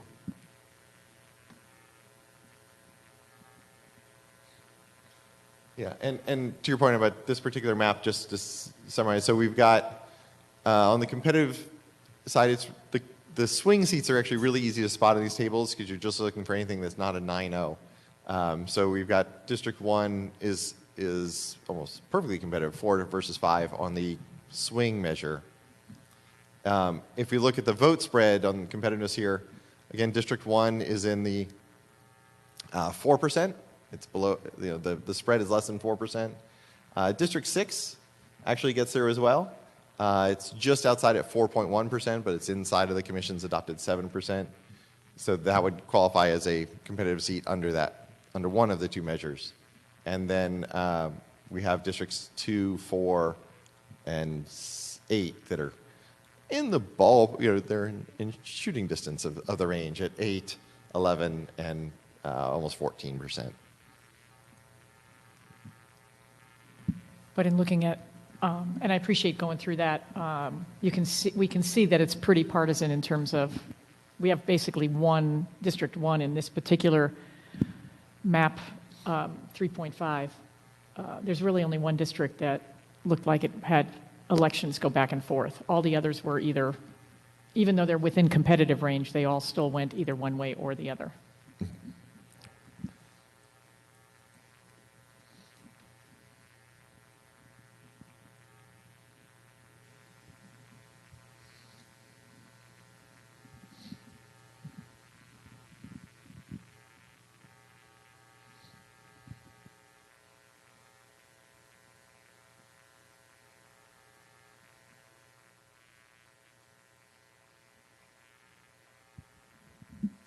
So at this point, would it make sense to bring up the map and for us to begin to share thoughts about moving the lines?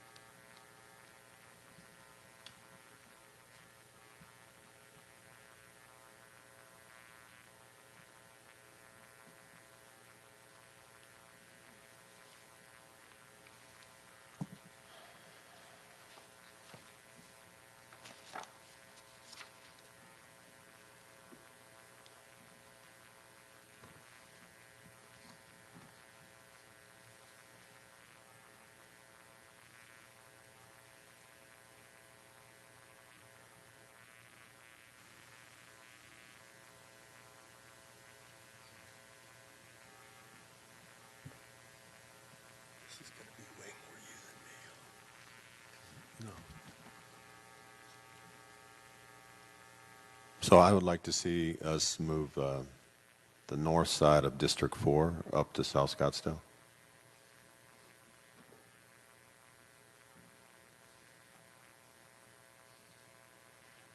That has more in common with Tempe, I believe.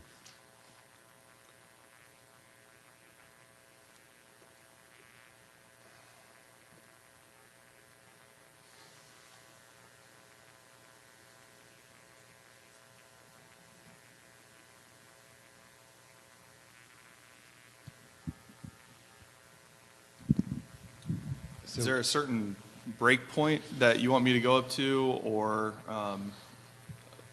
for starting point, assign all of Scottsdale? I just think that to- Camelback Road, as it moves through, that's the entertainment district north boundary.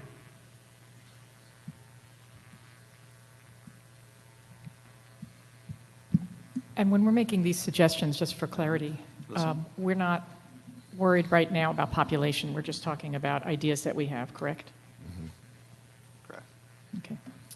Yeah, and just as a little orientation around here, can you zoom out a little bit, Brian?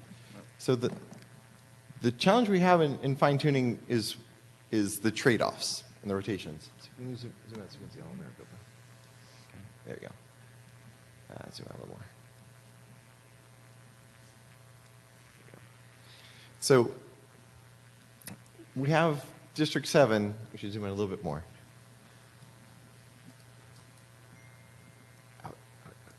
Seven southern state. So we've got District 7 and District 2. Kind of, it would be very tricky. There could be ideas the commission can ask us to draw, but it would be very tricky to rotate anything outside of Maricopa. So because of where 7 and 2 kind of are set now. And so within Maricopa County, as we're looking to trade population, we have to, unless the commissioners have direction about how to rotate around outside, we're really needing to know how we want to put people into one and out of the other. So as we look at moving the boundary of District 4 north, in the past we would have simply said, well, District 5 will shift in and take it and balance that. But now District 5 can't really move in because the eastern border is hard to move, because then we start hitting 2 and 7. Yeah, I had you moving District 1 west into 8 and 8 around a little more into 9. Yes, you got the right idea there. The challenge is, where does 4 give up population? Because can I ask as those move west, eventually 9 is going to have to take from 4. So it's really easy. We can very easily trade between 1, 5, 3, in there. And between 1 and 4, if it was possible to trade off, but we have that reservation there as the challenge. I don't think that Papago Park area in 4 is necessarily part of Tempe and South Scottsdale. I mean, so if you're needing population on that middle west side of Papago Park in D4, I don't know if there's any people there, can though. flip. Up north, yeah. Northwest corner. You're talking about right along the border of 1 and 4? Northwest corner up at the top area. District 4 there along the river goes right along the 202. Right there, Yeah. exactly. That's typically been more in the Phoenix area.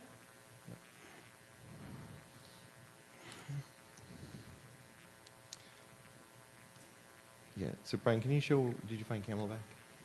Camelback's up north. It's at Curb Road. Yeah. Okay. The other one's Indian School below it. Yeah. Can you, Commissioner York, can you clarify for me, sorry, what you're trying to do? Well, with you this? and I talked about the fact that Tempe and South Scottsdale Entertainment District felt more similar in community interest. Right. You could argue part of Arcadia too, but the reality is originally we were trying to include that into the same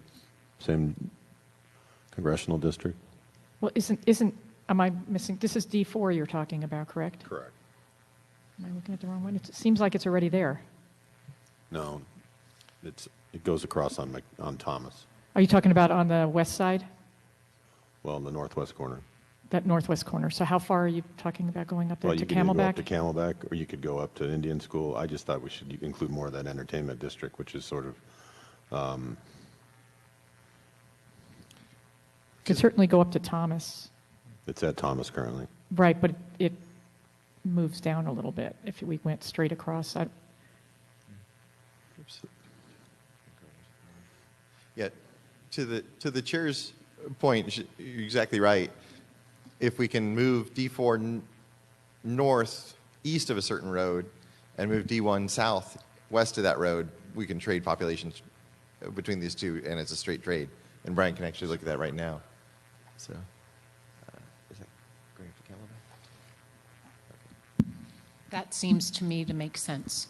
Well, you move, yeah, I wouldn't move it that far west. Right. Is there a border you think of as the western edge of the entertainment district in South Carolina? Sort of 68th Street, probably.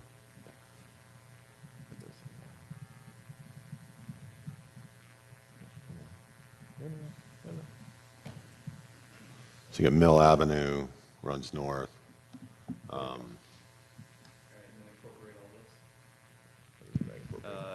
And then add all of District 1 that's within the yellow that's on screen. Yeah. Correct. Oh, because we're going to have to bring one south, so we don't want to cut off where we're going to come south. I guess I'm not sure that we need to be doing this move. Because I think we still have what we basically were looking for prior to that, which is the combination of West Mesa into Tempe and parts of South Scottsdale. I'm not sure that we need this additional piece to move into District 4. Because District 4 right now is pretty balanced. And this would impact then District 1 and probably impact the competitiveness of District 1 as well. Right now, District 1 is very competitive without making any moves. And if we take that piece out, that will make it less competitive. So I guess I'm just not sure. Since it's pretty balanced at this point, District 4 seems like it's pretty much what we had been talking about prior to that, having parts of the western parts of Mesa, parts of Gilbert and Chandler, and then South Scottsdale and the Salt River Pima Maricopa Indian community. And without making any changes, that if we make some changes, then District 1 will be less competitive than it is right now. And right now, it's a Republican leaning, but very close. And I see that as an advantage to seeing that it's within 2 points. So it's almost as competitive as it can be. So I don't think I would necessarily support that move. Yeah, and just to kind of provide information for your discussion too, we're trying to figure out how far south District 1 would need to come to offset moving District 4 north.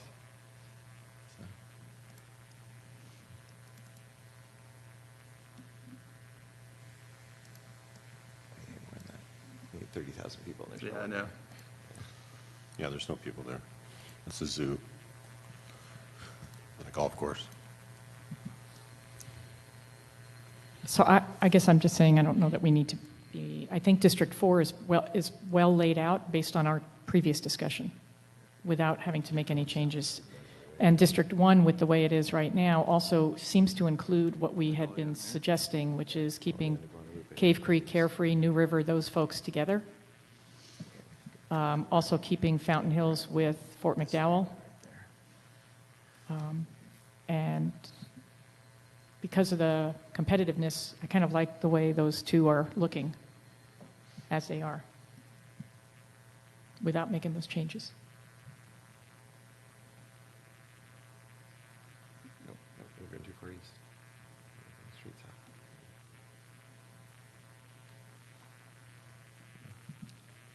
I have a whole separate thing I'd like to bring up at some point when it's appropriate. I do want to say that in my conversations, I don't see the D4 general area as being, considering that Papago Park area as butts into Phoenix as part of their logical community. I mean, it's not a major touch point, but I still see that as an area that can maybe be moved around depending on needs. Well, into D3, you could move that area. Well, and one thing you're saying, you're not there yet in terms of balancing the population, but if we pick up all that Scottsdale territory, to balance it, we're already down to Guadalupe. Yeah, District 1 that coming all the way down, doesn't work. and we have to go farther. We're still short. Okay. Do we go over? Yeah, District 1, we're over by Oh, okay. So not quite all the way to Guadalupe, but we're close to it. Yeah, but that cuts off the west side of Tempe, so that, Yeah, we're definitely picking up Tempe population, not just And Phoenix. Papago Park is part of both Phoenix and Tempe. They both have controlling pieces of it, but like you said, there's not much population in there. So, Oh, yeah. Oh, came back too far. can I bring up a completely separate issue? sure. Would that be okay? So I'm going to go back to the Latino Coalition map, District 7, and then compare it to what we have in this map with District 9. In both cases, we are actually taking rural areas and moving them into Phoenix, into Maricopa County. And I'm going to suggest that since we accepted District 3, though I think we can certainly talk more about it, because I know, Chairwoman, you mentioned about the, what was it, the spread, the 50% that you mentioned. So certainly we can talk more about it. But we were very quick to dismiss District 7 because it actually extended into Tolleson and said we shouldn't be having it go all the way up to Maricopa County and pulling population up in there. But in this current configuration of the map, we have District 9 doing that. Tolleson is, I know it looked odd, but Tolleson, the way that District 7 map was designed was to just take a slice of a very very diverse city, Tolleson, which is not growing to the extent of Buckeye and other western communities, and include that in District 7 to try to balance the population for VRA purposes in there. Tolleson has very distinct boundaries, as does Avondale. Neither one of them are growing to the extent of the others. They are compact Latino areas, which is why they were included in the Latino Coalition map. So I think if we take them out, we're going to have to take a close look at what that does to the majority-minority district and see whether that still works.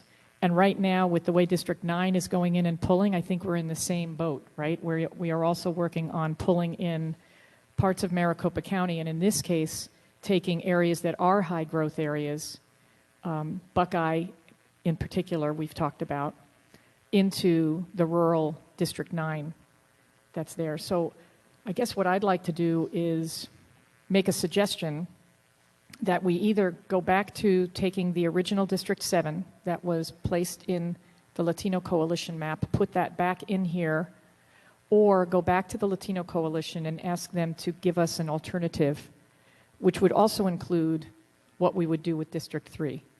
Because We could Right.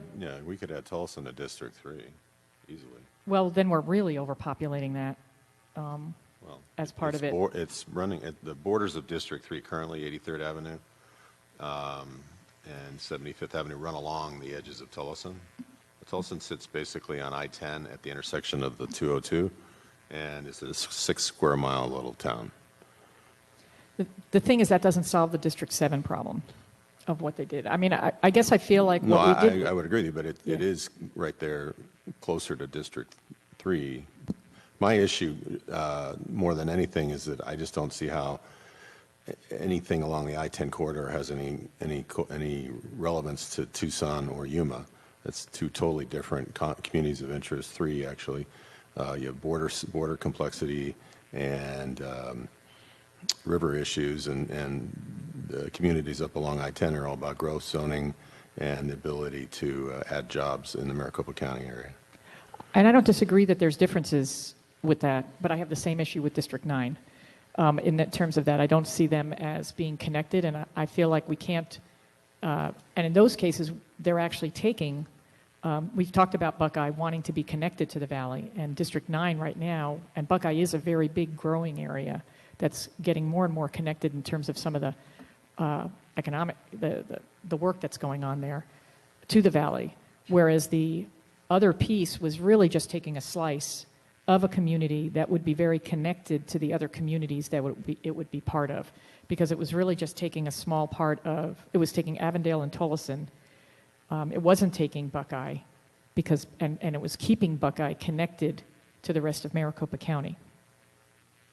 Yeah, but Avondale and Tolleson are on the west side. Aberdale and Goodyear and Buckeye are on the west side of the Alcofree River there, where Tolleson's on the east side of it. I don't see the connection between the touchingness of the two. I don't know how we do that in the state compact and some of the other constitutional requirements we need. And I would object to 7 going any farther north, because you're going to then just have troubles with population and make adjustments below that are going to be bad. And 7 is performing quite well as a majority-minority district, according to the statistics we were given this morning, as it's drawn here. I think we look at the implications of 7 on other districts. It's not just 7 itself, but what are the implications of what it does to District 6 and also to Tucson in general. It basically means that Tucson doesn't really even have, it's split, and it doesn't really have, it should have different representation the way it is right now. And if you look at the way that District 6 is laid out, that is not going to be something that's going to be amenable to sort of the needs or interests in Tucson, where you're placing it again. What you're doing is basically splitting Tucson into 2 with 2 very rural districts, not acknowledging what is going on there, the work that's there, University of Arizona. You're connecting them to 2 very rural, very different districts in that area. So it's not just District 7, but it's also the impact on District 6 and on Tucson that I am concerned about. And I'm also concerned about the fact that we were quick to manipulate one of the Latino coalition districts without consulting them and saying, what do you think would be best? If we do have questions about Tolleson and Avondale, then let's go back and ask them and say, can you give us an alternative? We accepted District 3, but not District 7, and I think it would be worthwhile asking them, especially from a VRA perspective, how could they otherwise create a district that they feel would satisfy VRA and the majority-minority area. Taking it out of Maricopa County completely might reduce it into a opportunity district versus into a full majority minority district. So I guess I'm asking from that perspective that we potentially go back to the Latino Coalition, or we go back to the original map that they offered and then work from there. I would strongly argue to stay with this for the moment. And we're going to end up at the end of this week or next week with approving draft maps. And they're only going to be draft maps. And we're going to have a month of major opportunity for people to give us comment. And I would certainly invite the Latino Coalition and everybody else and for us to really look at that. But I don't think we're going to fine tune and nail down these districts perfectly at the draft map stage. And of course, nothing precludes each of us as commissioners from doing learning on our own to try to understand our state and their needs. But again, to create a precedent where to make decisions, we need to go back to each community of interest to solicit feedback. I'm concerned that that process will handcuff us a little bit with making decisions in a timely way. The only thing I'd like to point out on District 7 is I agree with everything that's been said, but literally as a southern district, we take into account the 2 major population cities, and I think they deserve a voice over additional population in Maricopa County. Well, I have issues with how it affects Tucson. I know that that's not my home. But I do think that it's not just District 7, but it's also the impact on that city. Tucson has over 1 million people.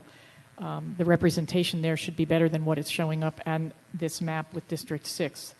The change actually puts Tucson, when I roll into this, it divides it up in a way that may not give it the Southern Arizona representation that it should have. It doesn't necessarily improve by doing it this way. It doesn't improve the VRA performance of District 6, and it actually makes of District 7, and it makes District 6 less competitive as part of it. And District 9, the way it's laid out, also does take, because it's going, we need to kind of take a closer look at District 9. It takes in very heavily Latino areas in the west side of Maricopa County. And those folks should be in the majority Latino congressional district. It will give them less of a voice as part of that. So there's a number of issues that pertain to District 9 and District 7, and then how they impact District 6 that I'm talking about. So it's a domino effect. When we pulled that out, and then we opened this by looking at 3.5, it really affects the Latino population in the West Valley significantly, and also affects Tucson's representation. I would argue strongly that Tucson, with 1 million people, always will be split, always has been split. Isn't going to be a way to avoid it. It's a question of where the splits occur. The split's actually much closer to what it was in the past than what it would be if you pull 7 all the way up into Maricopa and have none of it into the city of Tucson. So this actually, it helps the VRA. We heard that earlier. And it makes the Tucson districts much more coherent. And yeah, it's split. But that District 6, as it's drawn right now, is the most competitive district on the map. Or extremely competitive. And I'm not saying Tucson shouldn't be split. I'm saying where the split is. That's what I'm talking about. So it's certainly Tucson has always been split. But I don't think that this District 6, 7, and 9 is the best. That's what I'm basically getting at. I've already said it a couple times. Commissioner Lerner, if I may, just for purposes of discussion, if you're talking about District 7 with the west side still in District 7, one of the beauties of these folks putting together so many maps over the weekend, you're essentially talking about map 3.0. So if you want to talk about the two views of what happens in Tucson if you put the West Valley back in, you're comparing to 3.0. 3.0 shows up as not quite balanced, but that's just because 1 and 9 need to trade some population. So you can treat it as essentially balanced for the purposes of 7 and 2 and 6. So just for comparison, if you're thinking about if 7 stays in the West Valley area we're talking about, you're essentially talking about 3.0.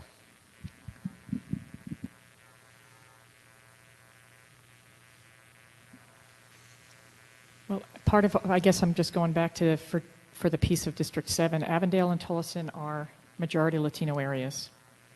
And I do think that we should be looking at them in District 7. We go really far north anyway, right? We're on the edge. So are we accepting District 9 going from the river into Maricopa County, but not accepting District 7 going from the border into Maricopa County? So I don't think that's consistent in terms of that, because we obviously both have different interests as we move forward, but I don't know how we can accept one and not the other.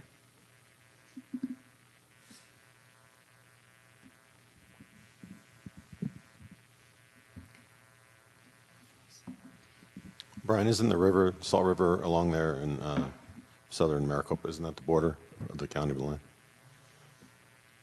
I can't remember. You're talking about the reservation?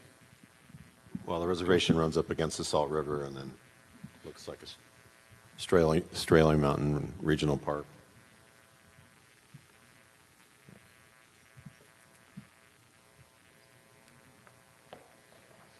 Because I'm looking at 3.0 and Tolleson's not included in there.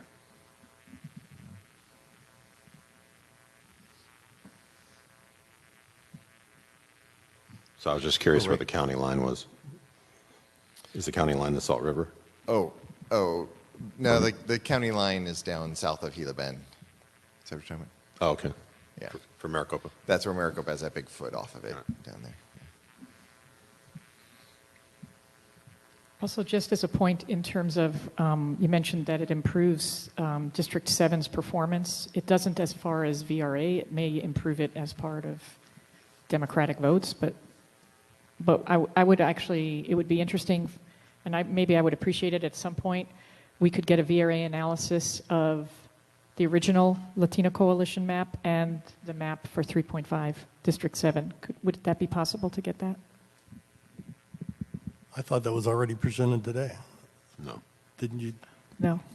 You were just looking at the elections. You said it actually improved the chance of a minority candidate because the voter propensity, crossover vote was greater. Correct. We're talking about the shift in 3.5. You're right. I talked earlier about the Latino citizen voting age percentage goes down by 2% from 3.0, but the performance of our benchmark elections, the Democratic candidates do better. If I'm understanding the request properly, it's a request to get those similar numbers for the Latino Coalition map. Is that right? So you're right. You have them for 3.5. We would just generate those numbers for that coalition map. Let's turn it over to Roy. It seems like you have a comment as it relates to our majority-minority districts. Yeah, so I guess a question for clarification is Commissioner Lerner asking for legal counsel's thoughts on the VRA compliance as opposed to Timmons? Yes. Because if that is the case, then my suggestion would be to go to executive session to provide that advice. I think we could provide some of that today, for the commissioners. I think there's some additional analysis to be done as well, but I think we are in a position to provide some advice. If this is a logical point to get some of that legal analysis, is there anything from my colleagues that you'd like to ask in the public session? And if not, I'm going to suggest that somebody make a motion for the commission to go into executive session, which will not be open to the public, for the purpose of obtaining legal advice with respect to acquiring the resources referenced in this update as it relates to understanding majority-minority districts. Pursuant to ARS 38-431.03A3. If there's no further discussion, I will entertain a motion to go into executive session. So moved. Vice Chair Watchman seconds. Vice Chair Watchman. Aye. Commissioner Meal. Aye. Commissioner Lerner. Aye. Commissioner York. Aye. Commissioner Newberg is an aye, and with that, we will move to go into executive session to get legal advice as it relates to honoring our responsibilities with majority-minority districts. And it's uncertain how long we'll be, but when we're back, we will look forward to continuing the work with the public. And what we would like to suggest is that e-session will remain in this larger room. So for legal counsel, commissioners, everybody part of e-session, please stay, and everybody else, please go to the food room.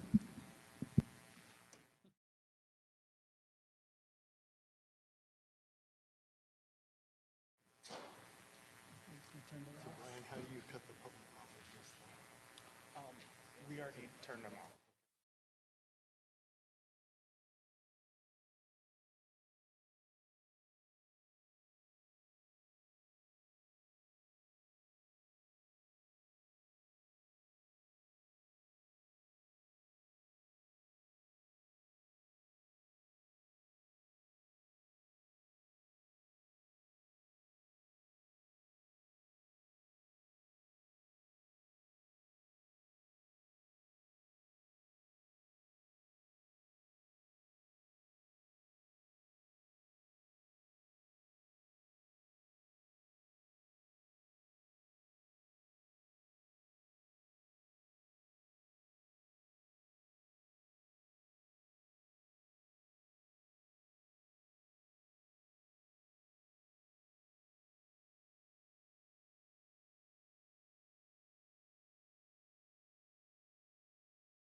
discussing agenda item number 7B, the congressional map. What we'd like to do before we break is to give our mapping consultants some direction on further movements of the lines. We just returned from e-session where we talked a little bit about legal advice as it relates to majority-minority districts, and so I think that also is maybe a topic that we can cover before we have a recess in terms of giving direction to our mapping team. So if you can, mapping team, please bring up the latest congressional district iteration, and we'll begin to give you some feedback about direction. Yeah, we're also logging into the WebEx right now, so we can share that out with the public. I said we also are getting Brian logged into the WebEx so we can share it out too, so Okay. 1 second.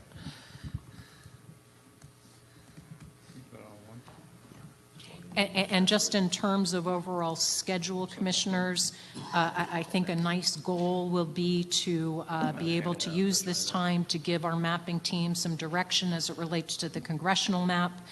And then I'm going to suggest that we go into executive session. We're going to jump to agenda item number 8B, public records update. We do have some updates with public records, and there are some issues there that I think make sense for us to discuss with our legal team. And when that item comes up, I will give the appropriate direction, and then after that, we'll do lunch.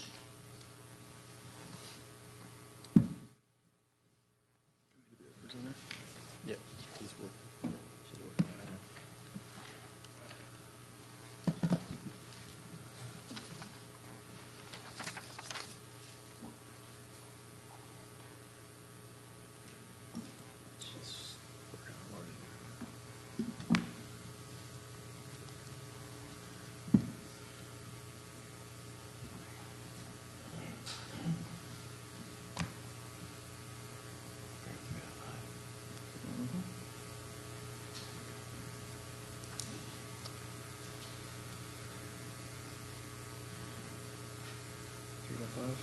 Yeah. Okay.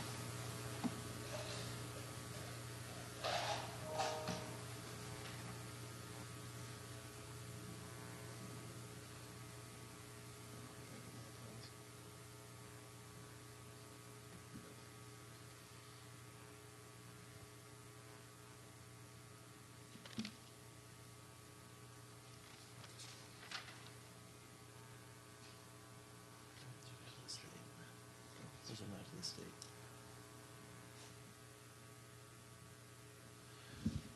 All right, we are ready when you are. I'd like to ask you in terms of if there's specific lines of questioning that would be helpful from us. I know from our perspective, one thing that I think we'd like to talk about is just the VRA and honing in on first the congressional districts and you know, subsequently the LDs will also be relevant. But you know, I do think it's time. We've been, you know, working with all 6 constitutional criteria. We want to make sure that we're honoring the VRA and making the majority-minority districts to the extent possible. Can we look up the Hispanic VAP for the 2 congressional districts and see what they are, and see if it's possible to get those numbers up above 50%.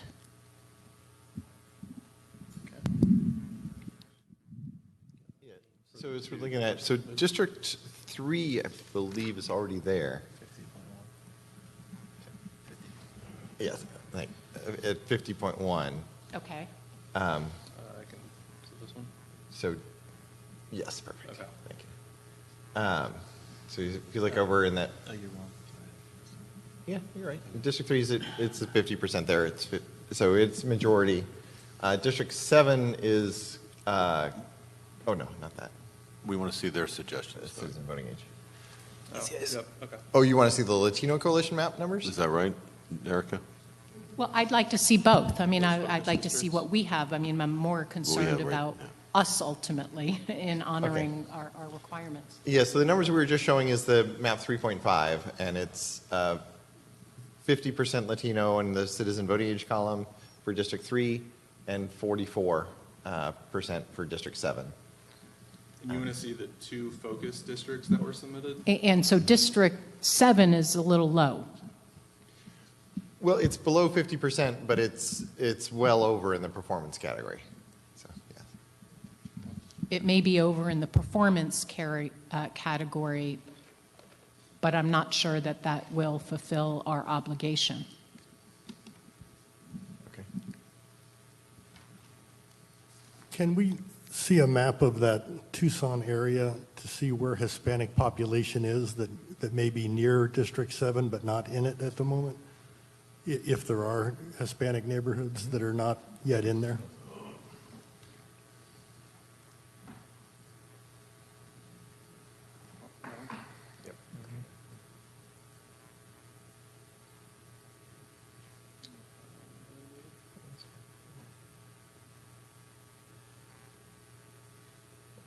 Yeah, to go into Tucson. Yeah. So, can you? See, there you go. Yeah. So if you look up at the top of the colored part of the map, you can see the scale. So it's a little hard to read on the screen, but can you read off of this, Brian? 0.2 is orange, 0.4 is yellow, to 0.6 is the light green, and 0.8 to 1, basically 80 to 100% is the brightest green. So what is 50% or more? Would it have to be light green to be 50%? I can change that. Yep. The automatic choices didn't break at 50, but you can set it to.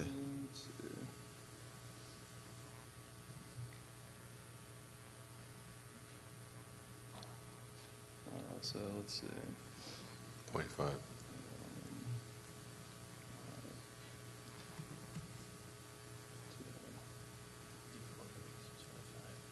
Forward, right?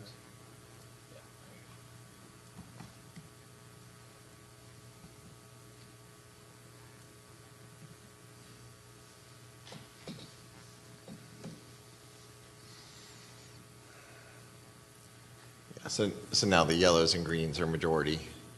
The reds are less than 25%, is that? Yeah, less than 25%, and orange is 25 to 50%. And could we do the similar thing looking at Yuma and at Santa Cruz County? Can we see more of Tucson first? There you go. Yeah.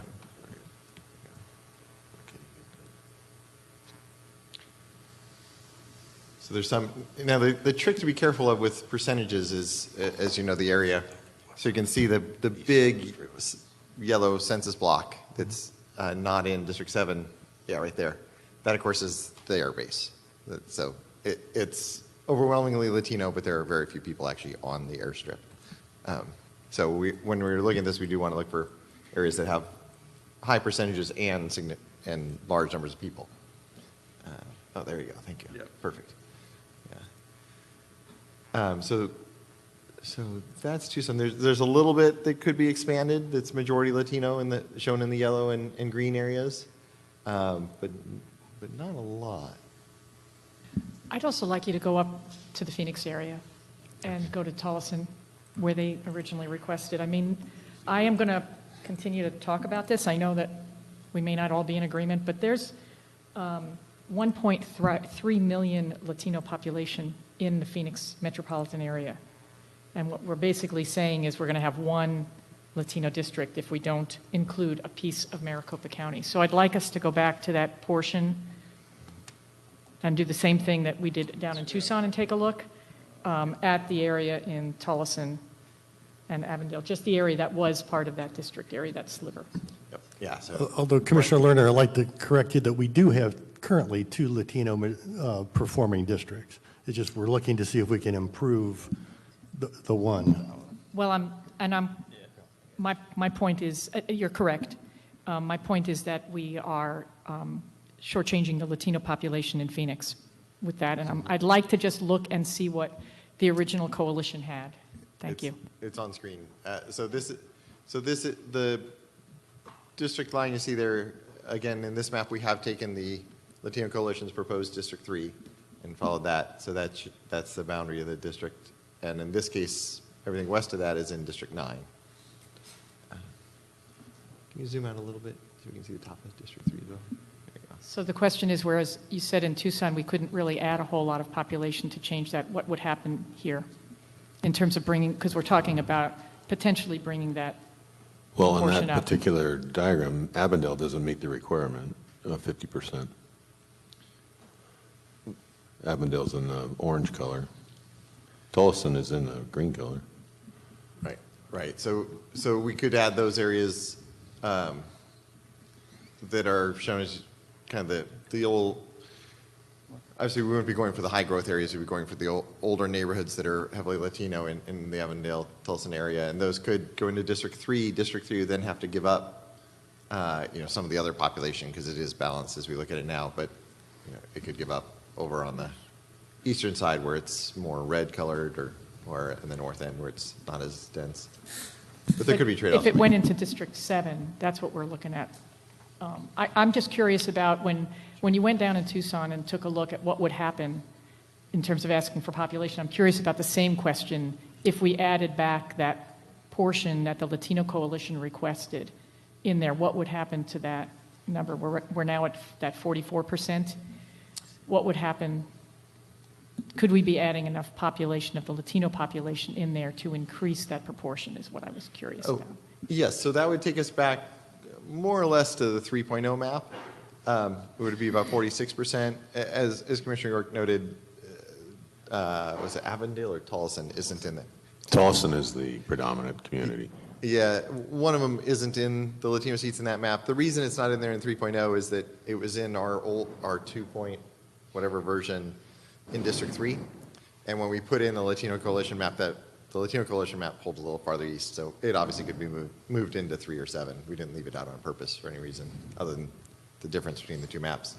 So 3.0 would get you to 46% Latino from 44. We can get the numbers on the coalition map and see what those would be. What about the additional population in Tucson you just highlighted? Pardon me? What about the additional population in Tucson that was just highlighted in green? We can certainly take a look at putting that in. In all likelihood, we could add that in, and then District 7 could either give up. Where District 7 is right now following the District 6, District 7 border is following the river. We could, pull that district farther west up close to the river where it's red and pull the border farther east down where it's yellow and get those kind of South Tucson neighborhoods. So that's I think the better place to pull out of District 7 or take out of District 7 would be Santa Cruz County actually is very Hispanic on the west and south, but there's a big swath of Santa Cruz, not a lot of people, and Santa Cruz has been split historically in the past. So I would look at taking the non-Hispanic portion of Santa Cruz out of 7. I would relook at the Yuma portion of 7 because I think there are some non-Hispanic neighborhoods that could be pulled back out of 7 there. And also Suarita and Green Valley could be pulled back out of 7 in order to help balance. Mm-hmm. So those would be the 3 places I would look to pull non-Hispanic voters out of 7 to try to help the percentage.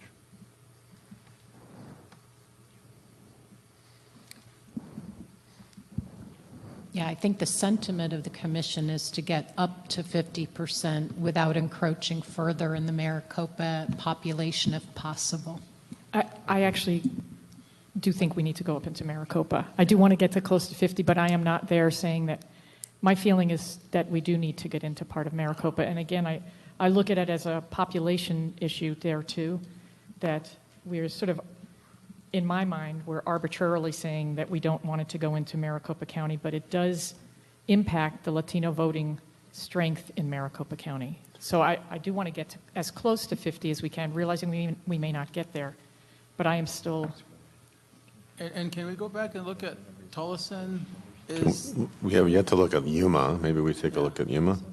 Well, can we look at, what, Tolleson is in, In District Three. 9. It's in District 9 currently. okay. I think I recall something where they want to be included with the Southern District, which would be 7? That's where they are currently. I don't recall a specific testimony, just you remember it. Yeah. You know more about the testimony than I do. Yeah, So, okay. but yes, currently. Well, I guess they're- what I'm saying is that Tolleson could be a good addition to D7.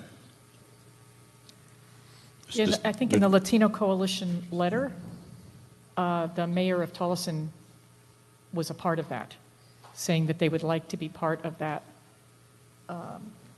map and part of District 7. So I know there's been, why are we putting it up there? But actually the mayor requested to be part of that in Maricopa County as part of District 7, which is probably part of why they were placed in there. So we have the mayor requesting to be a part of it, and we're saying we're going to remove it because we don't want them going in there when they're actually asking to be part of that particular district. But did I understand it right, that that is not a Hispanic area? So that's actually going to hurt what we're trying to accomplish?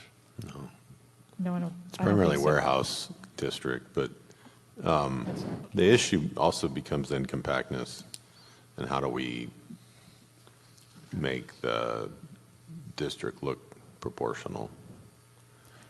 And I'd still like to see Yuma County. What's that look like, Brian?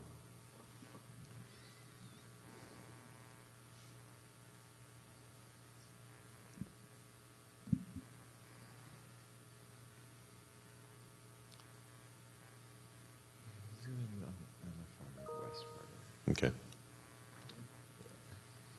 Up on the border. On the border of the other two, yeah, right in there, on the border of the two districts.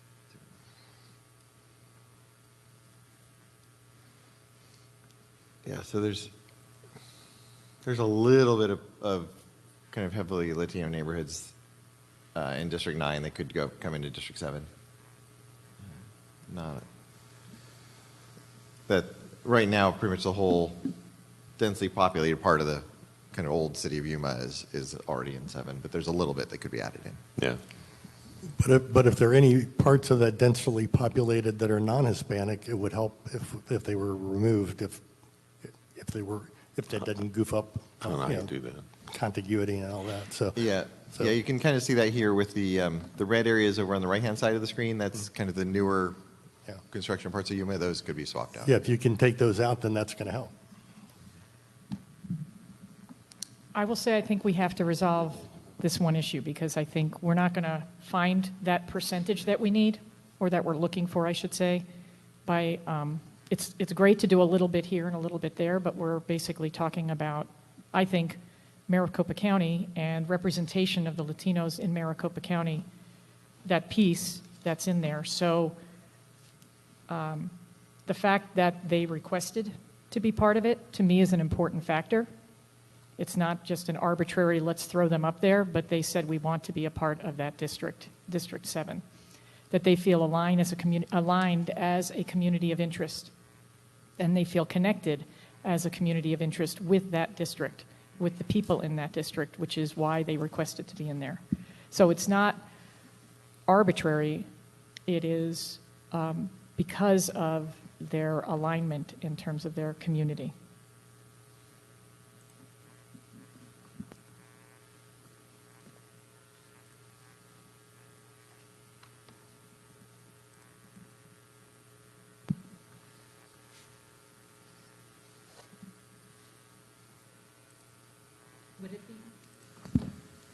Would it be possible, Doug, to summarize, basically put this into 2 choices, pros and cons, and then we'll make a decision?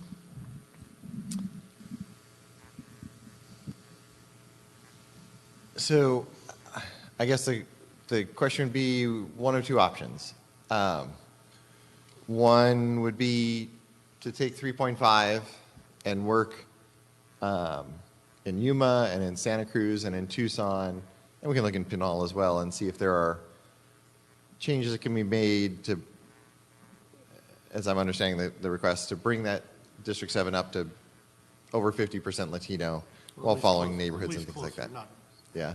and see how close we can get without reversing the decision to come into Maricopa or up into West Valley, I should say, because we do have Gila Bend.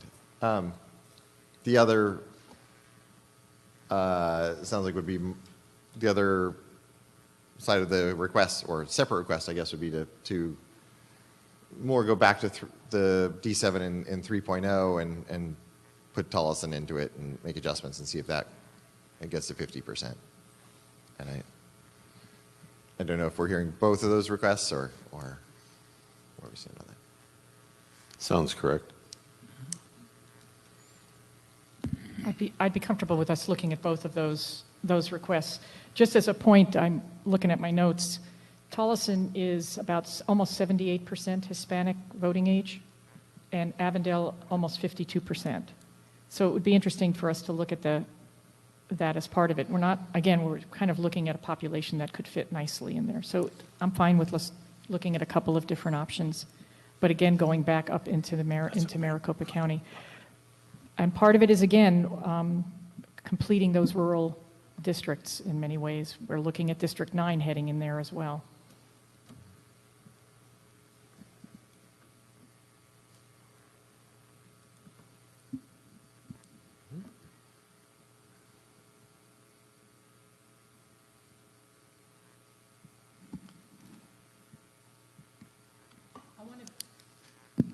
I want to be careful that we don't capture Goodyear and Avondale and suck it into D7. I mean, I just think, okay. Yeah, I think that's part of the thing, I think, is we shift D7 to get into the Tolleson areas that in earlier versions were in D3, but now are not. We would try to give up the high growth Buckeye, Goodyear areas. Exactly. Yeah, we're really just thinking of the older areas, not the high growth, not the Buckeyes. Well, if you follow the river, and stay to the east of the river, you get the older part of the areas. But the population grab there is going to mess up the map in other spots, and so we have to be cognizant of that also. Can you please highlight again for me the exact area that it would tap into Maricopa County, according to Commissioner Lerner's preference? I want to see that area.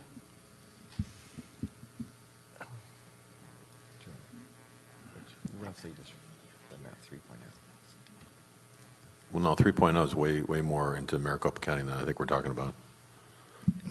I think we'd have to just take the Latino Coalition map maybe and overlay it onto 3.5. Could we do that? Because that's what I have here that I'm looking at in terms of the differences, and it might help us as we look at what the coalition proposed to see how it fits with the 3.5. Because it also would help with looking at Yuma.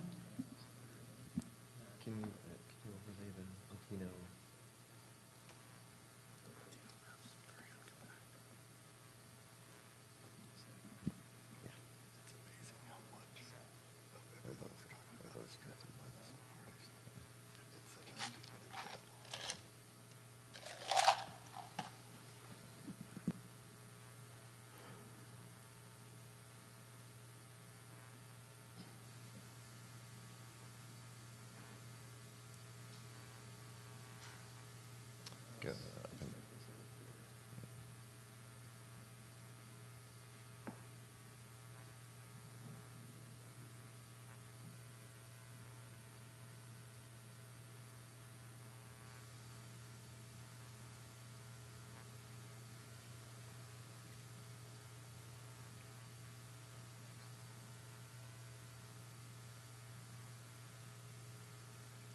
We're getting the overlay of the coalition's proposed congressional map.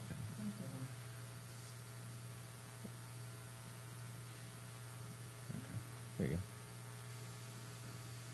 Just zoom in there. Let's see. In up on the Avondale area. You're fine. You just keep zooming in on that neck that goes up. Neck goes up.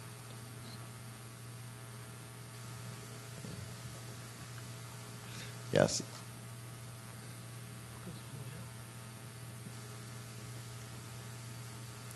Yeah, so what you're looking at, so Brian has highlighted there we go, perfect, the city of Avondale. And the red arm is the coalition's proposed D7. So you're getting Avondale, you're getting a little bit east of Avondale, and then going up. The top part of that above Avondale is western Glendale. You can make out Luke Air Force Base, a kind of odd-shaped census block, just in the blue at the top there. So you're getting the west end of Glendale, but not the Air Force Base. And then I think is Tolleson. Can you highlight Tolleson? Yeah. There you go. Yeah. Yeah, so they're picking up Avondale and Tolleson, and then small areas around it. But it's not taking in Goodyear or Buckeye at all, right? Zoom out a little bit. Because I think that was the intent, was not to take those in, since those are high-growth Right. areas. Yeah, it's getting just that the more recent Goodyear annexations in the way south there. But yes, the kind of currently populated parts of Goodyear are not in there. And same thing with Buckeye. It's getting right down to the edge. It goes up to the edge of the southern edge of Buckeye, but not into it. And then could you maybe pull out a little bit so we could see how that looks? Because we were talking about Yuma and sort of how it looks further south at the differences.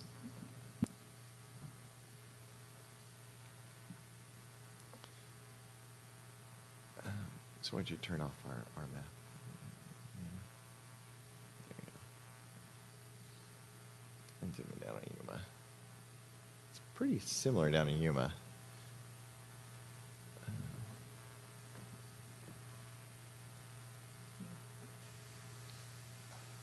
They have a little bit of a loop at the end, more of a loop there at the end than ours does, but fairly similar. If you don't mind going east, then I just want to have us get a picture of all the differences that are between the two maps, because there's a few. There's another one that's along I-10, I think, that they've included that is not included in. You're talking in Pinal County, in Maricopa County, or Sorry. Over closer. If you head east, you'll see along I-10 there seems to be some difference, and then over in Tucson as well. Oh yeah, yeah. So that's the Go further east there. South. There you go. there you go.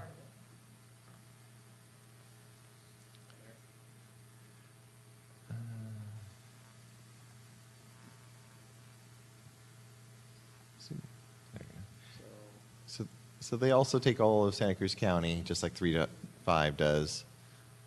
Are we comparing to 3 to 5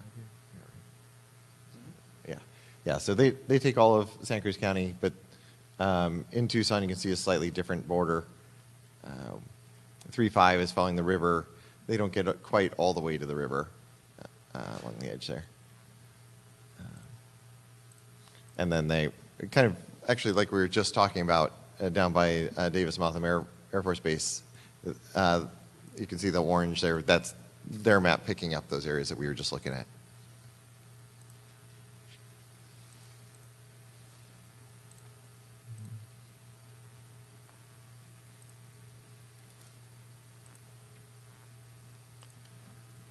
And then if you go north, what's that area, that orange area? I'm just trying to look and see what that includes. Oh, Arizona City. So, yeah, so that's Eloy highlighted. So they're picking up about half the territory of Eloy, the foot of Casa Grande, and then areas around it. Coming to the freeway, obviously, there.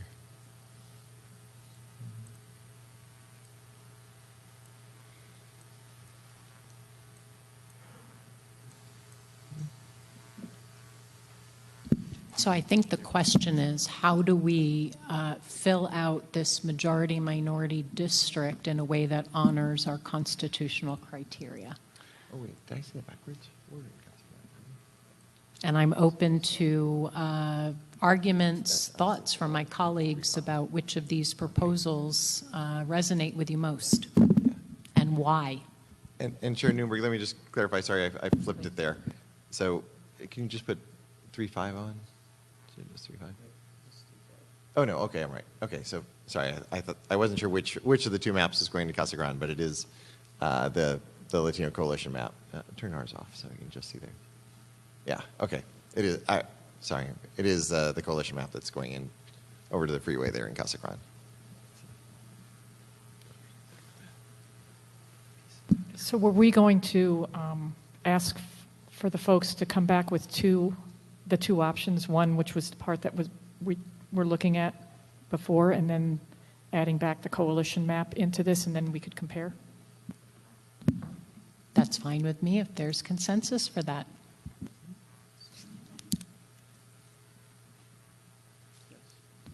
Before we break, are there other areas that you'd like direction on so we can maximize your time?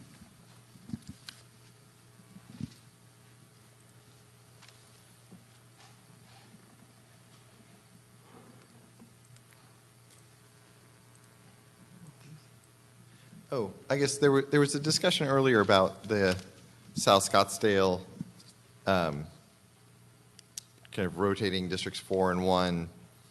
The team did figure it out. If we pick up that area of Scottsdale that we were looking at and put that into 4, then District 1 has to come down to Apache, to Apache to offset that.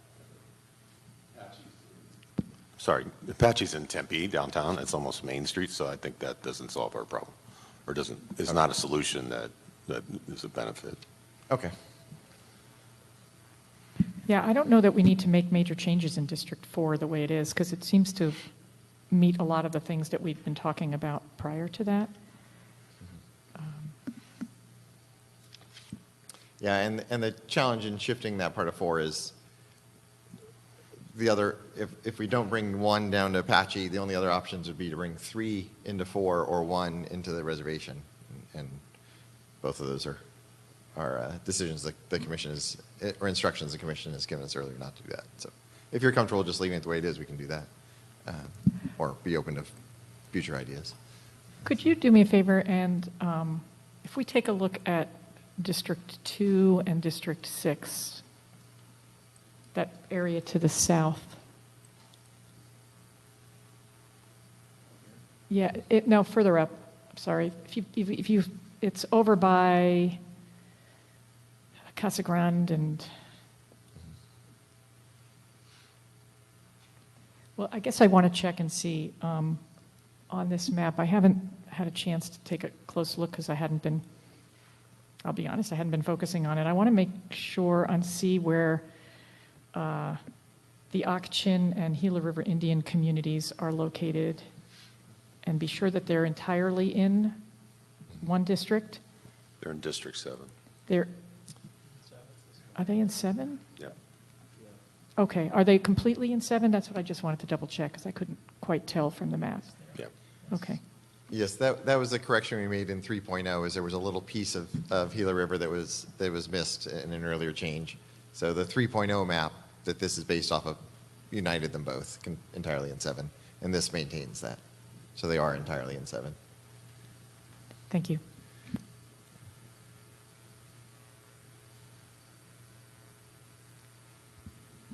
I think this is a logical breaking point, and this doesn't mean that we need to be done with the congressional maps. My understanding is that the mapping team will break, they'll work on some of this direction.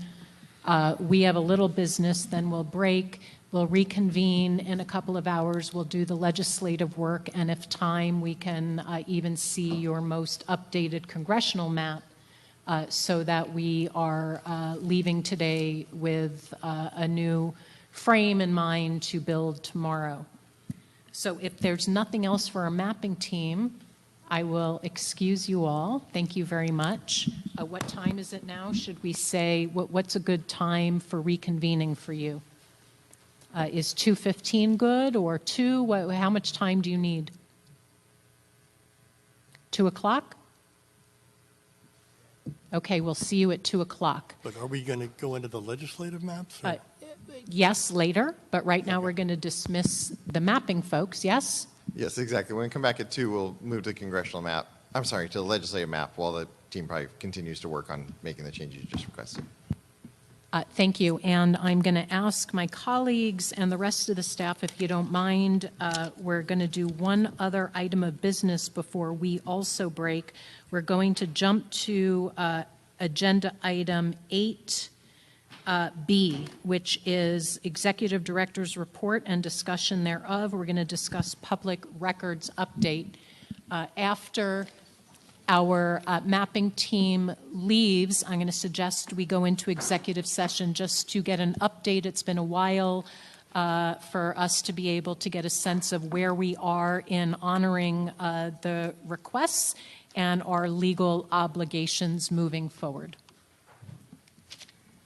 And so I presume while they're moving, we could actually move forward with that item. If there's no further discussion, I'll entertain a motion to go into executive session for agenda item number 8B, public records update, in order to, which would not be open for the public, for the purpose of obtaining legal advice to further implement and or advance the legal issues as it relates to public records pursuant to ARS 38-431.03A3.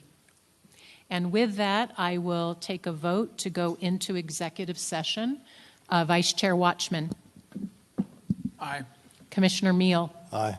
Commissioner Lerner. Aye. Commissioner York. Commissioner Newberg is an aye, and with that, we will move into executive session along with our staff and our core counsel.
I do have a question before we flip to the legislative. But if you guys have anything first.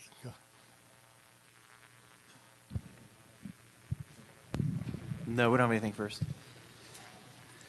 On the majority minority districts, like the current District 7 right now, we've said is only a little over 44% Hispanic, but it's over 50% minority. If you add the Hispanic and Native American and Black, then you've also said that it's performing great for Hispanics. So the fact that it's majority minority, even though not majority Latino, and that it's performing great for Latinos, does that, I guess it's partly a question for you guys and partly a question for you guys down there, does that make a difference? And my answer is going to be to refer it over there. So, so.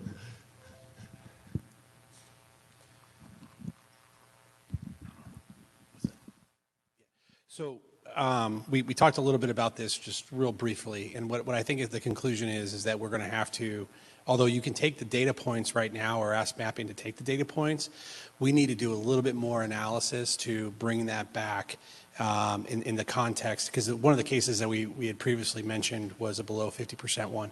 So we just want to do a little bit more research, and then we'll bring that back to you tomorrow morning. Is that fair?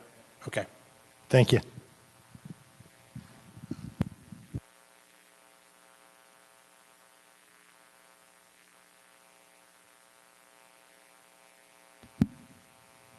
I think with that, we could probably move into the legislative map.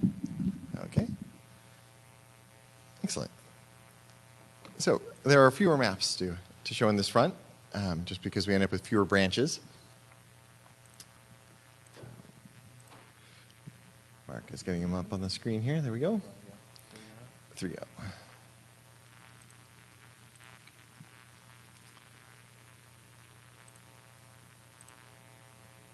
Okay. So this first map, this will take us back to earlier discussions from the last meeting. Ledge 3.0, the first goal was to try to put the Verde Valley with Prescott and to put all of Flagstaff in District 6, and then to unite the rest of kind of southern Coconino County and the non-reservation parts of Navajo and Apache County over to the highway, I believe it's 191 over there on the east. So this is really our first test that didn't work.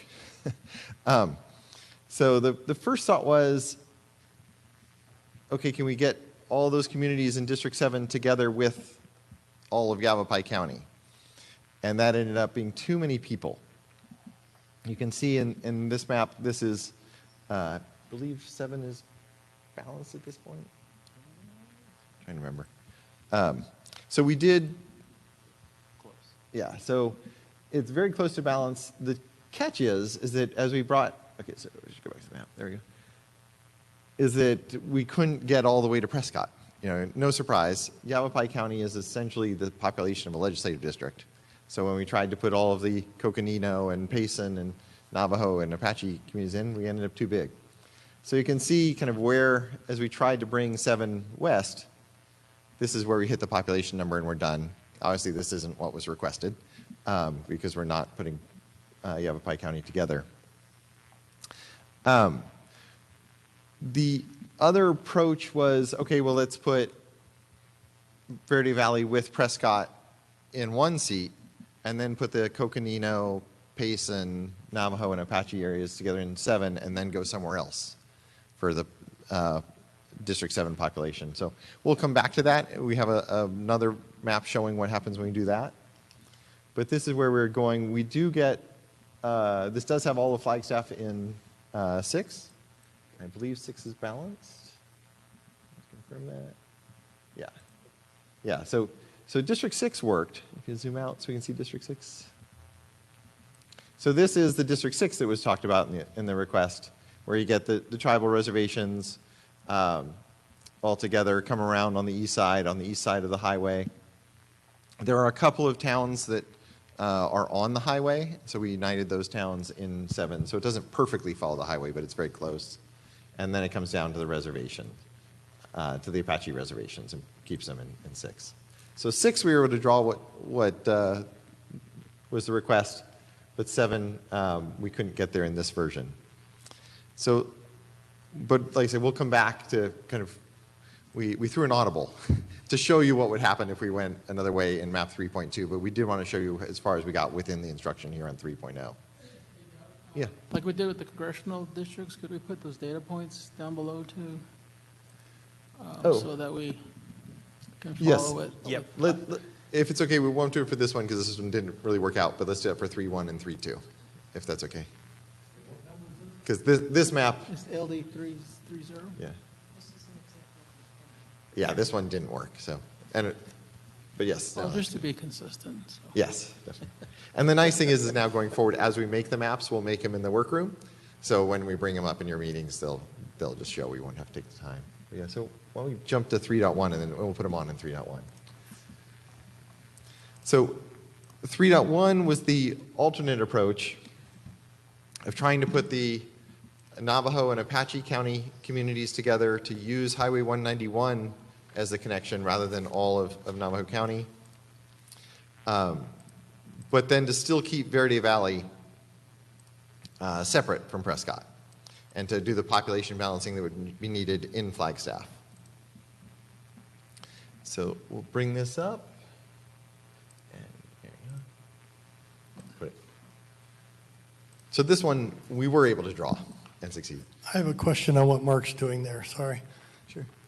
That funny ST dash whatever, M whatever, is that the right one? Because that had a funny label to it, and that's the one we've been popping up all morning, but I'm not sure it's the right one. It's some special, The special tabulate, yeah. Don't we want to look at the voting from the Census Bureau voting? Oh, so this is data from the Census Bureau. This is the citizen voting age population numbers. So the census, the 2020 census gives us voting age population data. Yeah. But the Census Bureau's American Community Survey in this special tabulation gives us the citizen voting age population numbers. So, and that's the one we want to be looking at? Yeah, because that's the eligible voter numbers. Otherwise, you get a lot of citizenship differences. Obviously not among the Native American community, but when the Latino I didn't understand, obviously I didn't understand that. So. Yeah. Well, and unfortunately, when we were translating databases between databases, the titles got cut off. So that's why we have the weird ST. It only got the first 8 characters in the name there. So that's why they get the odd numbers. So in this map, this is the alternate instruction, which is to put the same communities together we were just talking about in Payson, Southern Coconino, Mojave, and Navajo counties, and to end up with essentially the same District 6, but instead of putting Verde Valley with Prescott, Verde Valley stays in 7 in this case. And so we simply population balance in Flagstaff. So we end up with a population balance map. We're able to draw what the commission requested, and yeah, if you can zoom all the way in Flagstaff. And you can see we almost were able to follow the freeway. So District 6, when you get into the city, the weird arms on the left are weird arms in the city border. All of the city of Flagstaff north of the freeway is in 6. Mm-hmm. And then the city south of the freeway is almost all in 7.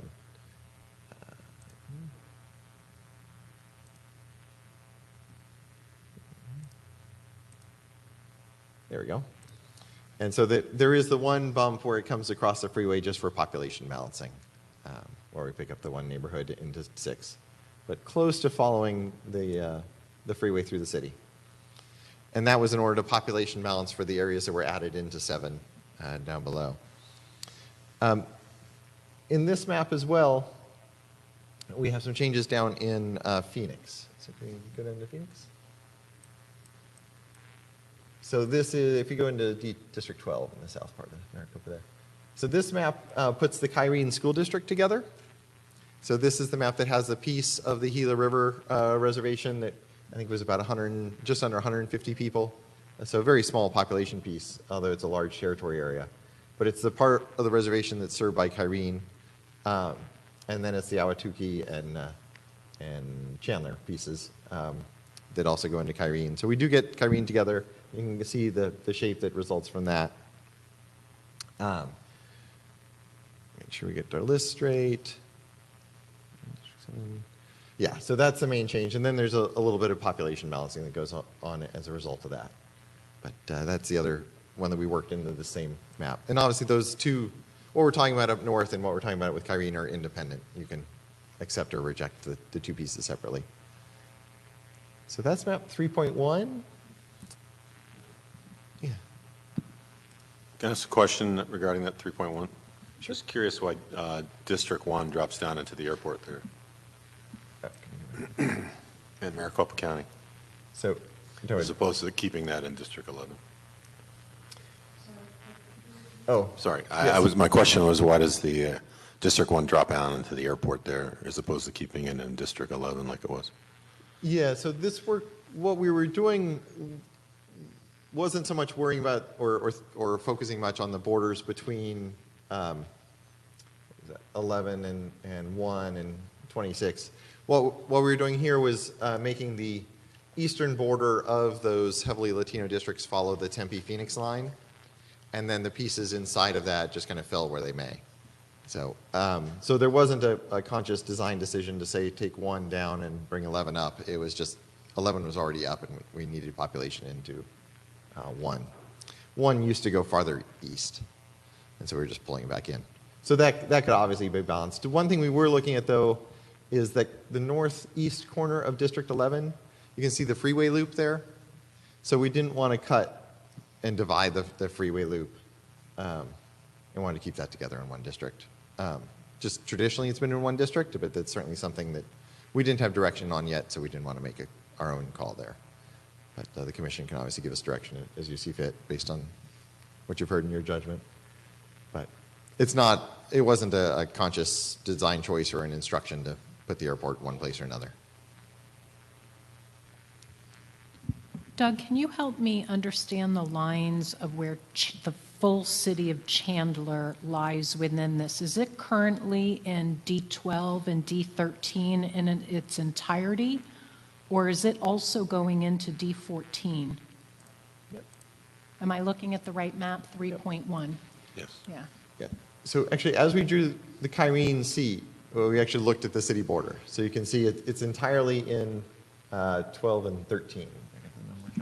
Yep. Yeah, 12 Okay. and 13. So that little notch where 12 comes up in the northeast corner, that's because of the city border there. Thank you.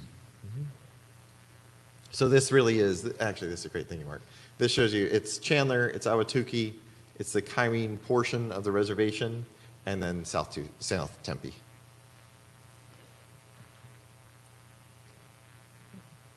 Similarly, I think, can you highlight Gilbert? Yep.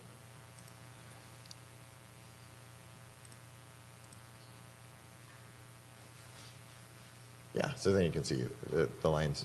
Gilbert does end up in 4 seats. And that because we were drawing the Kyrene part, and as long as we were drawing Kyrene, we looked at Chandler. We didn't choose to do anything with Gilbert at this point, but it's obviously something the commission can look at if you choose to move forward with this map. And Gilbert is a high-growth area, so it's another thing to consider with them. Mm-hmm. So let me make sure I've got all the notes here. District 7. Okay. Yeah, so the one piece, if you zoom out so we can see Gila County here. The only thing I'm seeing in the notes is the instructions from the commission had been to put the Payson portion, the North Gila County area into District 7, and it just population balancing, it worked out well to take the south portion as well. So all that, as I mentioned earlier this morning, all of the non-reservation portion of Gila County goes into District 7 here. So it ends up in a little bit of an odd shape, but it's very clearly a shape defined by a county border and the reservation borders. So I can jump to map 3.2. So this is our little bit of an audible. Again, this is taking the map that was requested and didn't work out and saying, well, is there a way we could go a different direction and possibly get District 7 to reach population balance. So as I mentioned, in this case, the request was have Prescott with Verde Valley unite Yavapai County. So it does all of that in District 5. This District 5 is overpopulated, but that could be fixed easily. The challenge is so if District 7 can't go into Yavapai to get the population, as we showed earlier, that ends up with a very weird district. So where does it go to get the population without impinging on the requests for how D6 should look? And you get all of that Gila County territory, and then it goes down into Pinal. You can zoom in on Pinal. So that population that in the kind of unsuccessful test where we wrapped around Prescott and Prescott Valley, we're getting that population instead by coming in and picking up the Superior, Florence, all those areas. We do get, it's mostly the rural communities of eastern Pinal County and then Florence. We do, however, get into Santan a little bit. There was just nowhere else to go to pick the population up. So we get certainly by no means a majority of Santan, but we are picking up Santan territory and population into District 7 in this. So this is the same District 6 we showed you in 3.0. The big changes come in District 7 to show you where that would end up if it didn't go. There you go. Thank you. So it's highlighted there is Santan Valley. So you can see we had to come in and get the southeast corner of it. So again, this is taking the instruction that didn't work out and trying to see how might we finish it if the commission wanted to go a different direction that might work out, and this does. There are 15 is way short on population, and 5 is over. So if this was a map that the commission wanted to adopt, we would then just shuffle that population through. 15 would move into Mesa. The Mesa districts would push into Tempe, South Scottsdale, which would then push around to North Phoenix, and so we can confirm it can be balanced. We just haven't done it. Oh, the last thing I just saw there, I forgot to mention, if you zoom in on District 1 there in Phoenix. So the odd, or District 4, you see the odd edge of District 4 where it's kind of jagged? That's following the city border of Paradise Valley. So we're keeping Paradise Valley all together in District 4, and that's the explanation for that strange boundary there.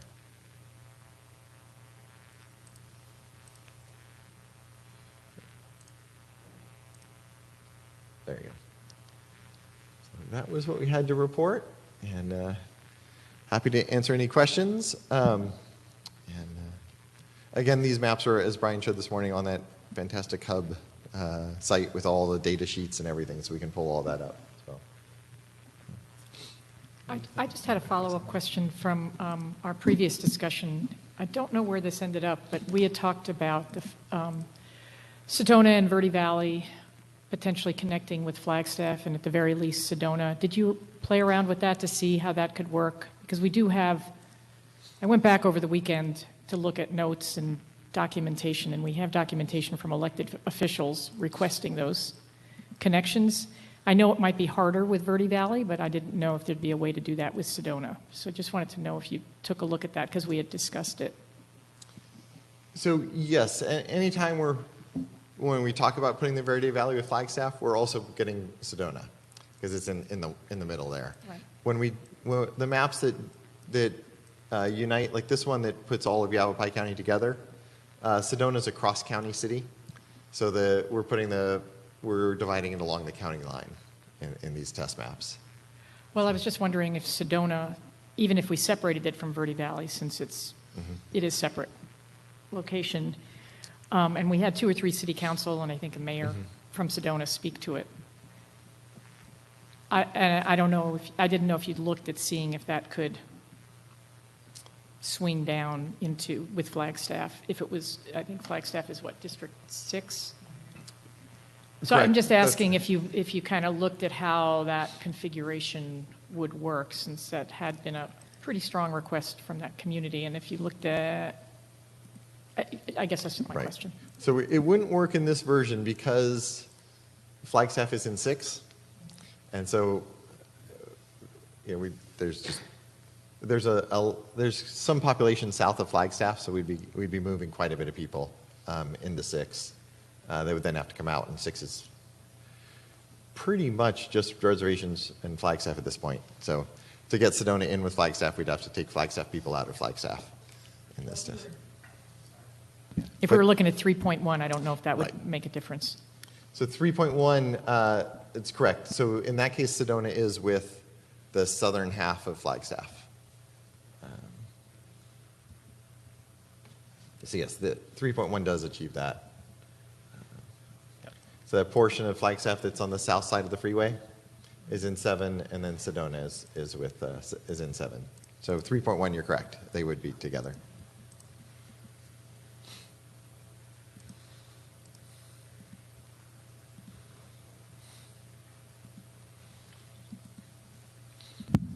Is there a particular region or area that you suggest, that would be particularly helpful to start from? And also with the Latino Coalition submitting their legislative maps, what's the time frame through which we'll be able to compare our maps with theirs, et cetera? So on this one, I guess we're much more in a big picture question of, does the commission want to proceed with either 3.1 or 3.2, 3.0 is the test that didn't work out, or go back to 2.0, the last adopted map, and consider working from that one. So that would be one piece. I don't know a timeline. Do you have a timeline on the Latino Coalition letter or map? They should be, I think, all in the system as of right now. Okay. After we vote on which iteration we're going to start from. So maybe you'd like to review for us. It sounds like there are two options to choose from. Maybe you could reiterate the difference and we'll take a vote. So yes, we have two new maps that we, 3, but we recommend not doing 3.0 since it didn't work. So 2 maps to focus on that are new maps, 3.1 or 3.2. And if the commission chooses not to move forward with either one of those, then we would start again from 2.0. So you don't have to vote to start again from 2.0. That's just where you'd end up if you don't approve 3.1 or 3.2.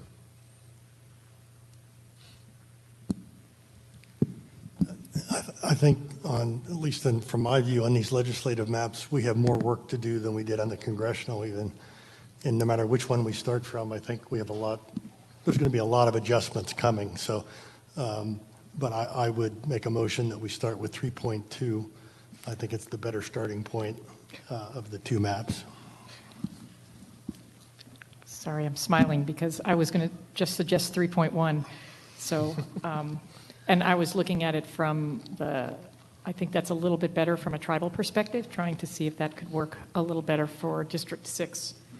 And that was the primary reason I was looking at it, was I think that 3.1, there's not huge differences between them overall, but I thought we might have less adjustments to do if we start with 3.1 from the tribe for District 6 and District 7.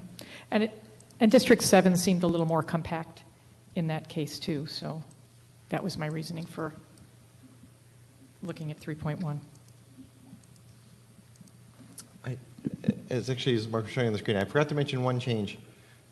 In District 6 and 3.1, obviously District 6 has lost a little bit of Flagstaff because Flagstaff is divided. It makes up for that population down in the south end of District 6. It actually picks up Mammoth and San Manuel and Dudleyville, that kind of southeastern corner, and Oracle. So just that was the last piece I forgot to mention about 3.1. I thank you for pointing that out because those people really expressed a strong interest in not being a part of the district with the Navajo, with the Native Americans. So I think that's a very good reason to go with 3.2. Could you give us what's the population difference between in District 6, since it's below, well, District 4 is also quite a bit below, I see, in 3.2. What's the difference population-wise between the 2 maps, 3.1 and 3.2? In District 6? Yes, District 6 is a little low, and District 4 is significantly low in 3.2, so I'm curious about how that looks between the two maps. Yeah, so in maps like, that's a good point to make, is in these maps where there are districts that are short, on the spreadsheet, there's a note at the bottom highlighting how that could be balanced. So obviously, it wasn't part of the test, but to reassure you, we have looked at how that transition could happen and it can be done.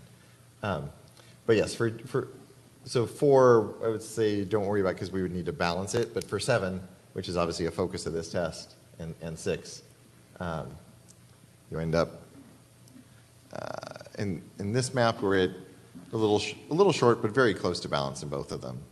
And you get a Native American population in 6. Can you read that?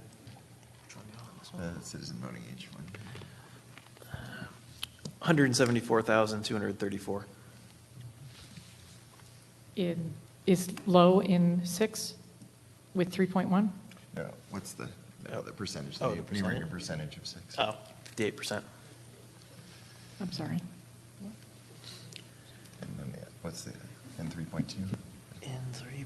That is in 3.2. Oh, okay, what's in 3.1?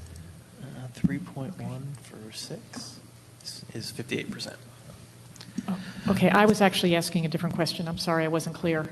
I was just looking at overall population size. I was noticing that District 6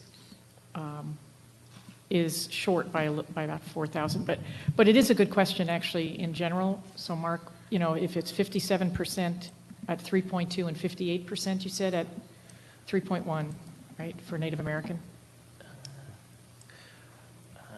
For District 6 on 3.2, Native American is 58%, and on 3.1, District 6, Native American is 58%. Okay. Is what? Both the same? Both are 58% the same. Okay.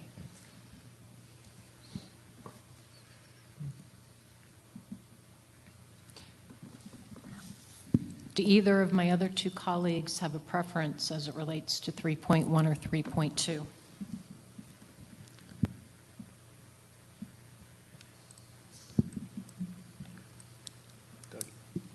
Madam Chair, Vice Chair Watchman here. In looking at the two, and 3.2 just came out early this morning, I focused a lot of my attention on 3.1, and so my preference with all my notes is to start with 3.1. 3.1, sorry.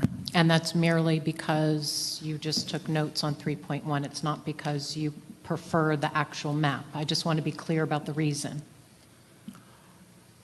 Primarily because I have not had time to look at 3.2, but 3.1 does have the numbers that I think are reasonable, and and of course, I'm looking at the Native American ability and the percentages for them to support a candidate of their choice.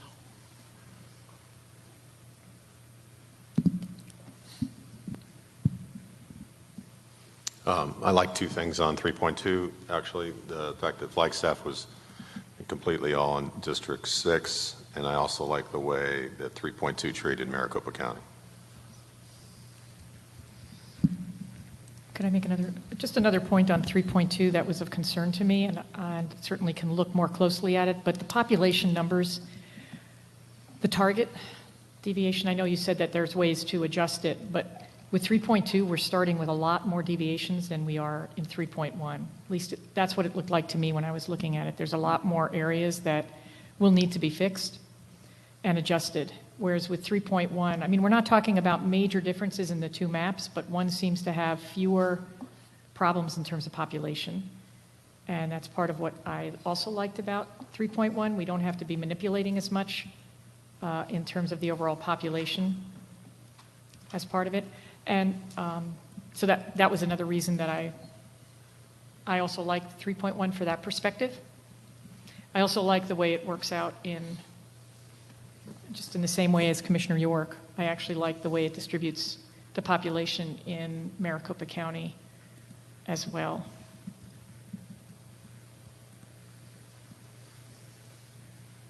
Well, I was feeling that the distribution in Maricopa County was a little bit stronger in 3.2. The other thing that in 3.1, District 3 does not include New River, and they asked specifically to be included with Anthem and that carefree area. Well, I think we're going to have that issue with, anyway, we're going to be having to move around, and in 3.2, we'd have a lot of moving around to do, because when we look at the populations, there's a lot of very large populations, deviations in that, significant ones, it seems like. So we'll certainly be doing, I agree that that's what they asked for, so we want to have things like that. Actually, I asked my colleagues to think about it through that lens. Can you look at this starting map and see a vision of where you feel we need to go to meet our constitutional criteria? And let's not, be too perfect, because neither one is going to be where we're going to be. And to be honest, I really like it if we can get consensus, and I'm not choosing which map. So I will. But can you look at each map and see where you need to go, and is it possible to get there from either one? And if not, and if you have these very strong opinions on both, we'll take a vote. Could you do an overlay of the two, so we can actually look at the two maps and see exactly where the differences are? That might be helpful.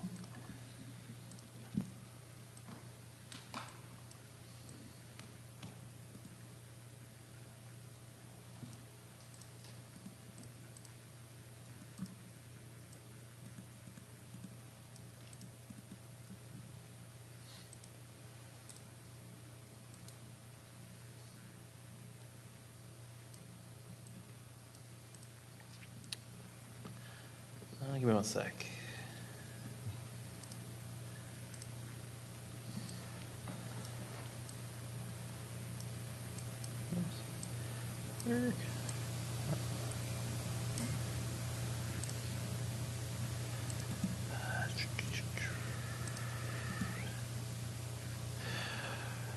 Okay, so you got 3.1 here on the bottom, and when I overlay 3.2 on top of it, you can see the one piece that comes in and takes the rest part of Yavapai County here next to District 5. You can see that we have the same down here, and then down here in the southern Pinal County, instead of District 6 coming over in the 3.1 version, 3.2 version, District 7 comes down, and District 6 doesn't take it as far down.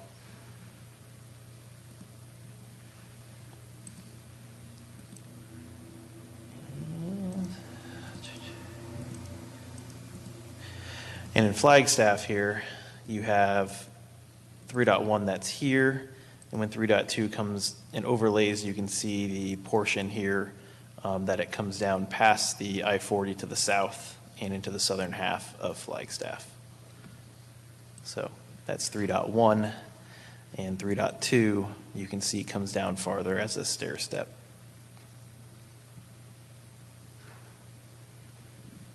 I don't think there's any other changes. So, Madam Chair, we heard a lot of people in Flagstaff saying they wanted to keep Flagstaff whole. We heard a lot of people in the Globe, Mammoth area saying they didn't want to be part of a northern district. So I think those are two compelling reasons to go with 3.2, and I stay strongly in favor of 3.2. And I know we heard from people that said it would be okay to divide Flagstaff depending on the situation, that they were not all wanting to be together. Flagstaff has had divisions in the past. I agree that we heard from some folks, certainly in the Show Low, Pine Top, Lakeside areas, saying they wanted to have their separate district, which this would still do, 3.1.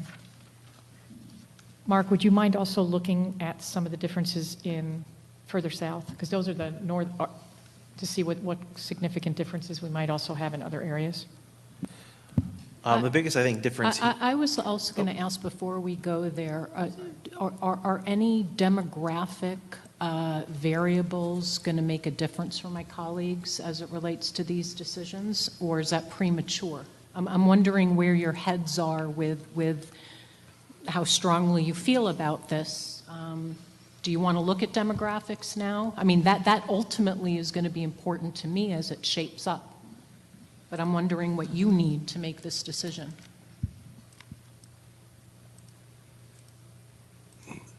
I'm fine if you want to do that, but I think these districts are going to get tinkered with so much that I'm not sure it's going to matter a lot exactly where they are right now. I'm always interested in looking at that. I'm fine. Do you need them? Then let's go south. I think one other change that I didn't show the first time is this is 3.1 in the Phoenix, Central Phoenix corridor here. You can take a look at District 2 here, which is in green, District 4 here, which is in blue, and then District 1 here, which is in purple. This is what 3.1 looks like. When I overlay it with 3.2, you can see that District 1 comes up farther. District 3 then blends over here into District 4 into the North Phoenix, Scottsdale area. I would add too, though, that there are, as Mark's showing, a number of changes in the Phoenix, Tempe, Mesa area in the two maps. That's largely because we have not population balanced 3.2. So as we population balance, most of the things that you see in 3.1 can be done in 3.2 as well, as we population balance through that region. So there are differences, but they're really independent of the choice of test of the two. Yep, and then in 3.2, District 8 comes over and takes the Sky Harbor portion that was pointed out. Let's see. And could you, just let us just see the Tucson area as well, if you don't mind. Yep.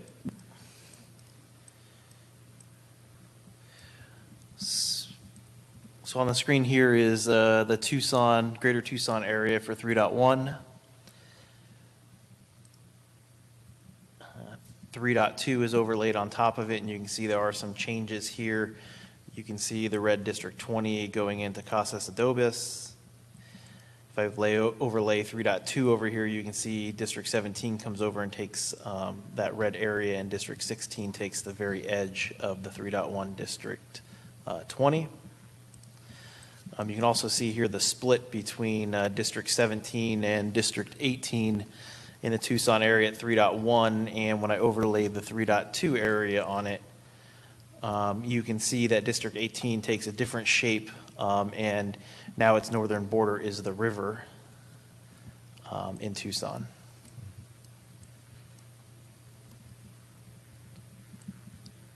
And you can see District 17 then is the northern part of the river and now comes down a little farther south in 3.2.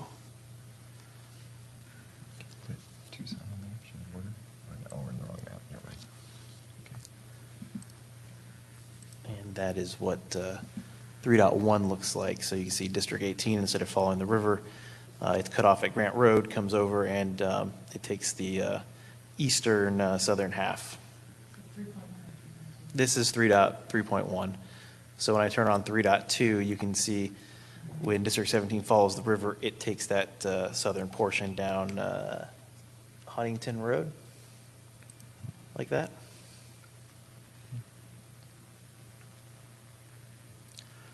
Where 3.1 comes over, you can see it cuts across Grant Road, and then District 18 takes that southern piece here.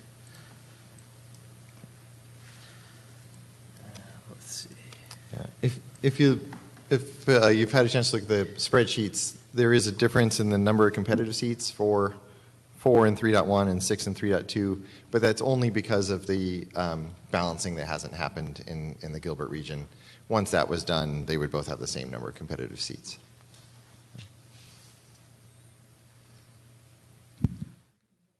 For expediency purposes, I'm going to suggest that we entertain a motion of approving. I'll entertain more discussion if there's substantive, dialogue or further questions that will lead to a different vote. Otherwise, this is just a starting point, and I'd love to save time for real deliberation. So where are we at? Are we ready to entertain a motion, or are there further clarification questions that you need to inform your vote? I've made a motion that we adopt 3.2.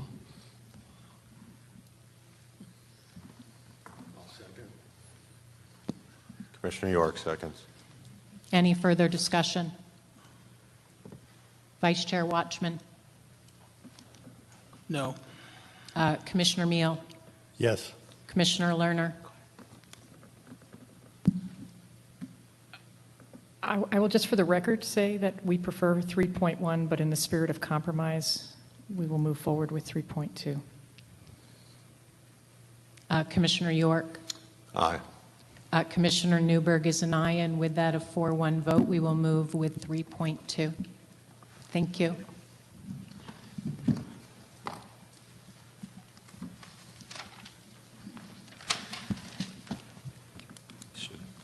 Question, should we wait till they're further balancing with 3.2 before we suggest modifications? Before we get into any modifications in the Mesa, Tempe, Phoenix area, yes, let's wait for that. The one question I would ask you in there is the Kyrene School modification that I believe was actually shown in 3.1. Is that where it was? Yes. So in 3.1, we showed that modification that takes part of the reservation, puts Kyrene together. It would be good to get your feedback on whether you like that change or not. And if you like it, then when we balance 3.2, we'll work that into the balancing as well. I'm sorry, could you, I'm just pulling up 3.2 because I'd had 3.1 up. So I'm sorry if I wasn't focusing on what you said. Could So you is repeat this that? 3.1, Mark? Yeah, this is 3-1 to show the Kyrene School District as District 12. So I would suggest ignore the fact that this is in 3.1 and what's around it. Just take into account, does that shape of District 12, is that something you'd like to see that has the Kyrene School District united, or would you prefer that we keep the reservation border as the southern border of District 12? I think we heard that was the community of interest was Kyrene School District. And that was fine. I think the Gila River Indian community was okay with being in 2 legislative districts. So I think it's how it's reflected right now. Yeah, I think they actually requested that too, so. Yeah. Since we approved 3.2, can we put the data down below now? Oh, yeah. Yeah, let me open 3.2 first. Okay.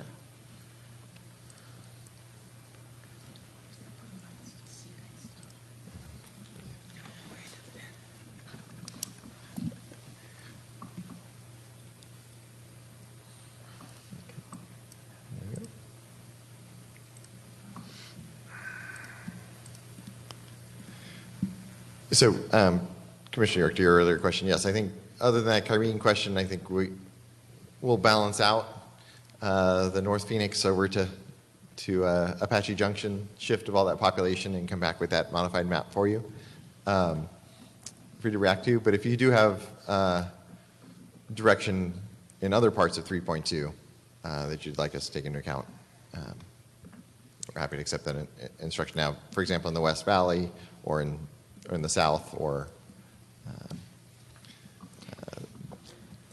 I wouldn't mind an overall assessment of how extreme these districts are. Up to now, you know, we're focusing appropriately on communities of interest and, you know, compactness, contiguity, all of it. I'm just curious, these maps we're making, roughly, you know, how wide the spreads are. And so it's a little hard to say because a bunch of the districts aren't balanced yet, and that will shift things around. But we are looking at, I believe, 6 districts that qualify in any part of the Commission's competitive definition. So I think we'll end up with 2 that are, let me get my numbers here straight. I think we'll end up with 1 or 2 that are in the highly competitive range on the vote spread and that are swing, and then probably 4 that are in our 7% spread and or have at least 1 election where they've swung over recent years. We can, if the commission wishes, as we do that, well, I guess we could assume it's part of the commission's direction unless you tell us otherwise, as we population balance the districts from North Phoenix over to Apache Junction, we can try to see where there might be obvious opportunities to improve competitiveness within the other instructions you've given previously. But we'll probably have to come back to that as a follow-up analysis to do in more detail and look for more opportunities after that. And I'm thinking about it through the lens of, yes, those 6 meet our criteria of competitive, but then there's a continuum, how many within the range of 10, how many within the range of 15, and then obviously logical communities of interest, it may be more, it might be wider. But yes, I, at least on my mind, as we honor our constitutional responsibilities to empower as many communities of interest as possible, I do believe that creating as many, increasing competitiveness all across the board increases accountability to communities of interest. And so because of that, I'd like to keep in mind, how far the ranges are with the goal of keeping accountability to communities of interest. I wouldn't want to disappoint you by not having comments. So, I think all of us are interested in the number of Latino and Native American districts that we end up here. And we want to, the goal is to at least achieve what the last commission did on having 8 total minority districts. So we certainly, and I think in our earlier look collectively at it, we think we may be short one here. So as you're balancing, keep that in mind. And then secondly, it's really important that Oro Valley and Marana end up in the same legislative district. And that's not close here. And that will create ripples and issues that I can't understand, but that hopefully you can. But I would really like to see a version, even if it's a separate version, that shows what would it take to get Oro Valley and Marana both in that District 16. District 16 or 20? Marana's right now in 20. Are you trying to figure out how they can connect together? I think it's going to be better to get District 16 with Marana, because District 20 is one where I think if we bring it down and play with it, it could become a minority district that we're seeking. And 16 then would have to pull back from somewhere up north. I think Commissioner Meal's onto something here. I heard that loud and clear. Yeah, I think definitely you understand the request, and as Commissioner Meal mentioned, it's not a simple fix, so we can certainly. And it may take 17, the border between 17 and 18, where 18 would go a little further east and 17 would go out towards the freeway, and 20 come down and slide over into where 18 is a bit. And there may be a way then to make 20 more of a minority district by doing that and retain 18 as a minority district, and we may be able to pick up the lost district we're searching for. Yes, and you're definitely right. And the challenge is that Oro Valley will come out of 16. Well, Oro Valley. No, Oro Valley would stay in 16, and Marana would go into 16. Right. So that creates issues for you up north. Good luck. Exactly. District 20 is already low in population, so. Right. Oh, yeah. I think there are so many, and this is part of my concern about having done 3.2, not 3.1, is there's so many places to balance the population that I think when we get the next map, it's going to have to be pretty different from what we have now seen, because there's some big numbers that have to be moved around as part of that. I did have a question too about you said that the Latino Coalition map came in. Yes.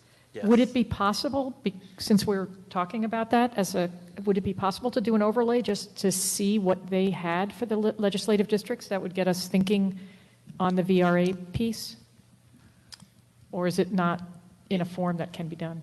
It would be possible overlaying it as individual districts. I don't have the 8 stitched together at this time. So we have 8 individual submissions. I can overlay one other map at a time. Would it be possible to get those let's look at stitched 'em one together at a time. tomorrow? That was actually going to be my suggestion. If you want, as part of this test, of bringing more things, we can just bring those districts in. As I mentioned, we haven't spent a lot of time fine-tuning the South Phoenix seats that we've kind of been waiting for their submission to get input from them. So we could just incorporate into this their South Phoenix seats and bring that to you tomorrow within this map. It's always something, if you disapprove, we could reverse it back to your older version.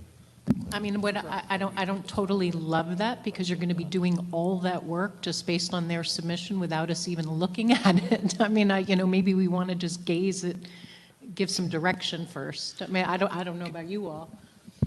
Could I suggest we take a 20-minute break, and I'll see if I can get it stitched together, and we can come back and reconvene and see it? That sounds like a good idea. Thank you.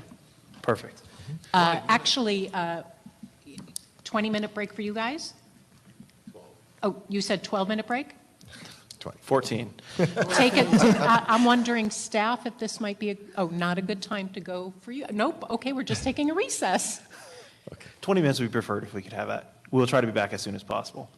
19 minutes. Done.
Okay, we will resume as soon as our mapping team can come on up and show us some new interesting maps.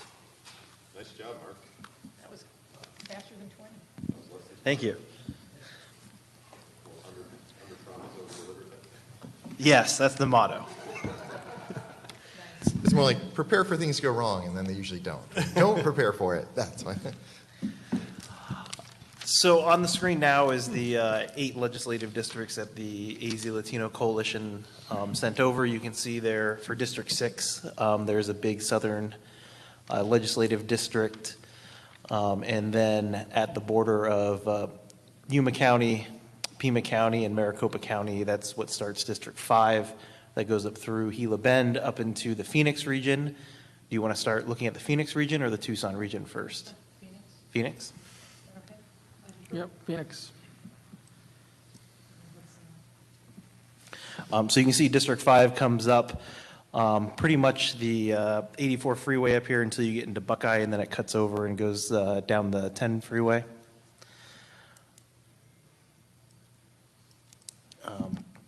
It takes a little bit to the north of the 10 freeway.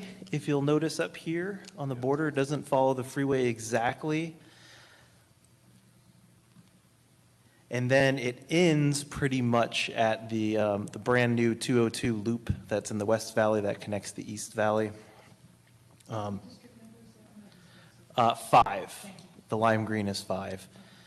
And then right under 5 in the aqua color, that's going out to the east, that is District 1.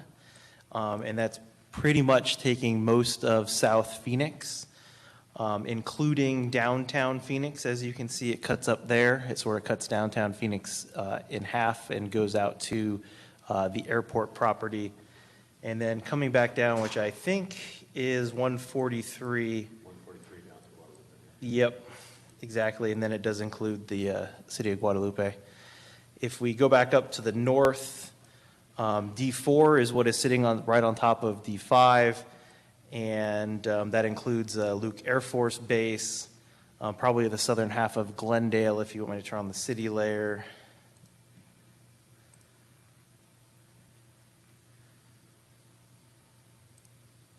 You guys are getting my first read on this, too. So it is taking this the southern half of Glendale, the leg that sticks out here, and below it, it is also getting probably Litchfield Park.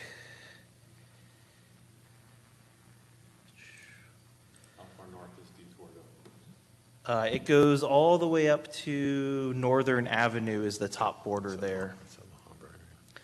It does include Litchfield Park. It probably does include the western part of Phoenix also, and we'll turn off Phoenix. Yep, it does include the western part of Phoenix, and the eastern border is 67th Avenue. And at 67th Avenue, that is where District 3 picks up. It has parts of the city of Glendale. It has parts of the city of Phoenix. It does peak. It goes up to the next street, which is Olive Avenue, goes across Olive to the I-17, comes down I-17, and then it takes the next major block to the east of I-17, which is 19th Avenue. It goes down 19th Avenue to Indian School Road is the bottom line here for District 3. And then just south of that in the blue color is District 2. It is a narrow east-west district. And on the west, again, it is 67th Avenue. The top border is Indian School. The southern border is McDowell until it dips down at the Loop 202, and then it goes to Buckeye. It takes Buckeye to 19th Avenue, comes up 19th Avenue, and then cuts across the downtown Phoenix area on Van Buren Street, all the way over to Papago Park and the zoo. And then it comes back up and back up to Thomas, and then it takes Thomas all the way over, and that's that top border. And those are all the Phoenix. Just tell us, on the westernmost district, does it go over into Tolleson or Avondale? District 5 is in Tolleson, yes. It is, okay. I just didn't catch that. Tolleson's basically at where the Highway 202 comes into the 10. The red is District Tolleson. 4, yeah, Tolleson. I believe it probably does include some of Avondale, but I can put that on the screen. I think it's getting all the way to Buckeye. It's got Buckeye, it's got Goodyear, it's got... Yep, Avondale, yep, Goodyear, Buckeye. So this may be an unfair question because you haven't had time to really, digest the map. But what I'm curious about is, because this is just, it's hard for me to, absorb all of this. How do they have 8 and we have 7? Where are those differences and where are those points that we maybe should study tonight to see Sure. differences? Yeah. So, actually, just to clarify, they have 8 Latino seats. So when you add a Native American, they would actually have 9 to compare to ours. So ours currently the current working map has probably 6. One of those 6 actually doesn't perform on the governor's race. It only performs on the attorney general's race. So 5.5 or 6 in the current map, plus Native American. And so this would essentially have 2 more than our current map does and 1 more than the existing legislative districts that are in place now have. So there'll be big changes between our map and that was expected. We have not spent a lot of time trying to redraw ours in anticipation of this input coming in. And we had also talked about the fact that of 8 plus the 2 opportunity that happened last time. So this 8 plus 1 would kind of fit within that, right? Will this be available for us then tonight? Yes, it's been shared. It's actually in the redistricting system, and it is shared to everybody that has a redistricting account, including the public. So anybody that wants to take a look at these 8 districts, you're more than welcome to. And how are they labeled? Is it Latino? Latino Coalition or what? Yeah, go ahead and go open, and it's AZ Latino Coalition Legislator, this very top one. Thank you. You're very welcome. Will we be able to pull demographics from it or not because it's an incomplete of the whole? You can pull demographics. Here's the demographics here on the screen that you're looking at. So if we took District 1 here, it looks like the Latino percentage for District 1 is 46.34. Just be aware that there is this big unassigned district of 5 million people. Which is just ignore the gray unassigned. But yes, the percentages for ethnic groups is correct per district that's there. And so would the competitive data be for each district too. And could you show us the Southern Arizona impact on this in a little more detail too? Yes. Clear that. So D6, that big southern lime green district, that does come up. I do not think that it goes into Arizona City, which it does not. Comes down, leaves out the city of Marana, just to make sure I'll put the border on the screen. Yep, it just borders the Marana town limit, so it doesn't cross there. Yep.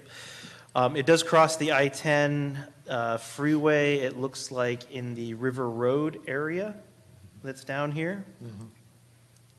And it goes down to West Roger Road and Gardner Lane. At that point, it comes back to the I-10 freeway, and it goes back west on Grant Road, and then sort of snakes down the Camino del Solo Road. I might have just butchered that. You're more familiar in the area than I am. That's close enough. And then it cuts down.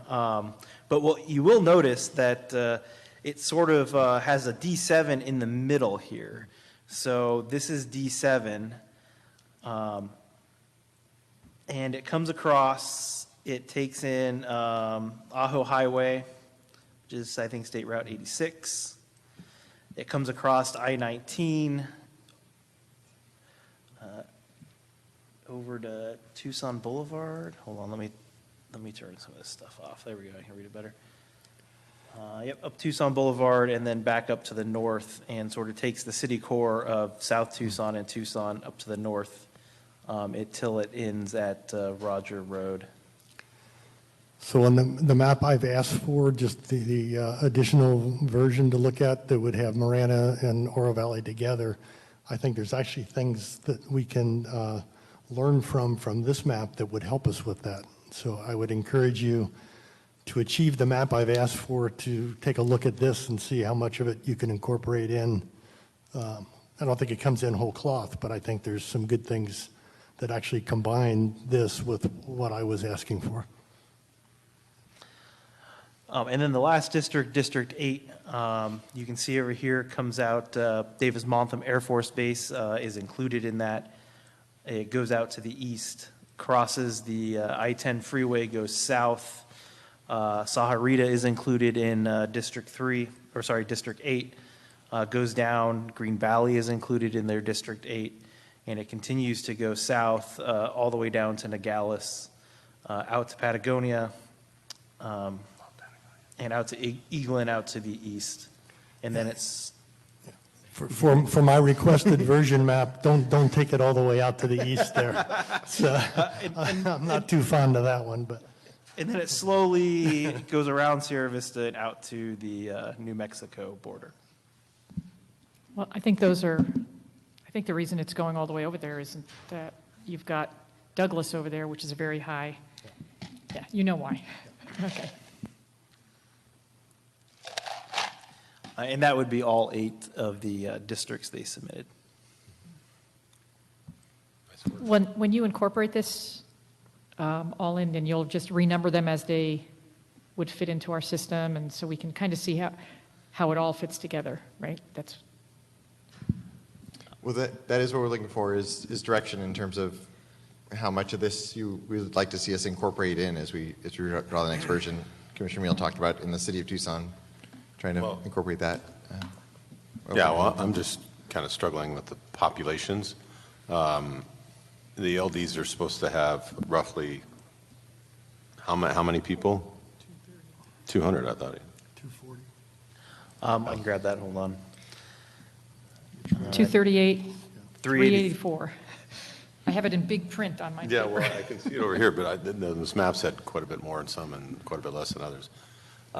So maybe, I mean... They're pretty close in looking at it, right?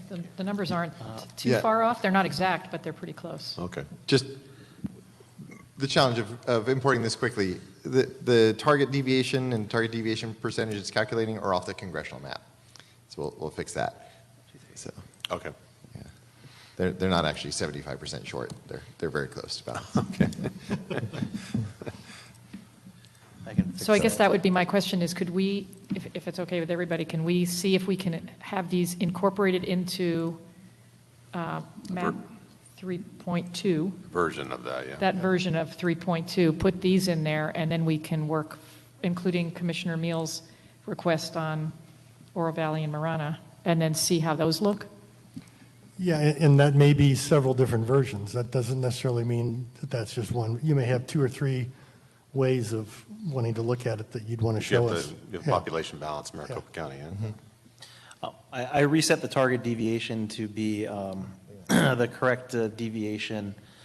So you can see here the biggest deviation is 4.06 for District 3. It's about 9,600 people off. Okay.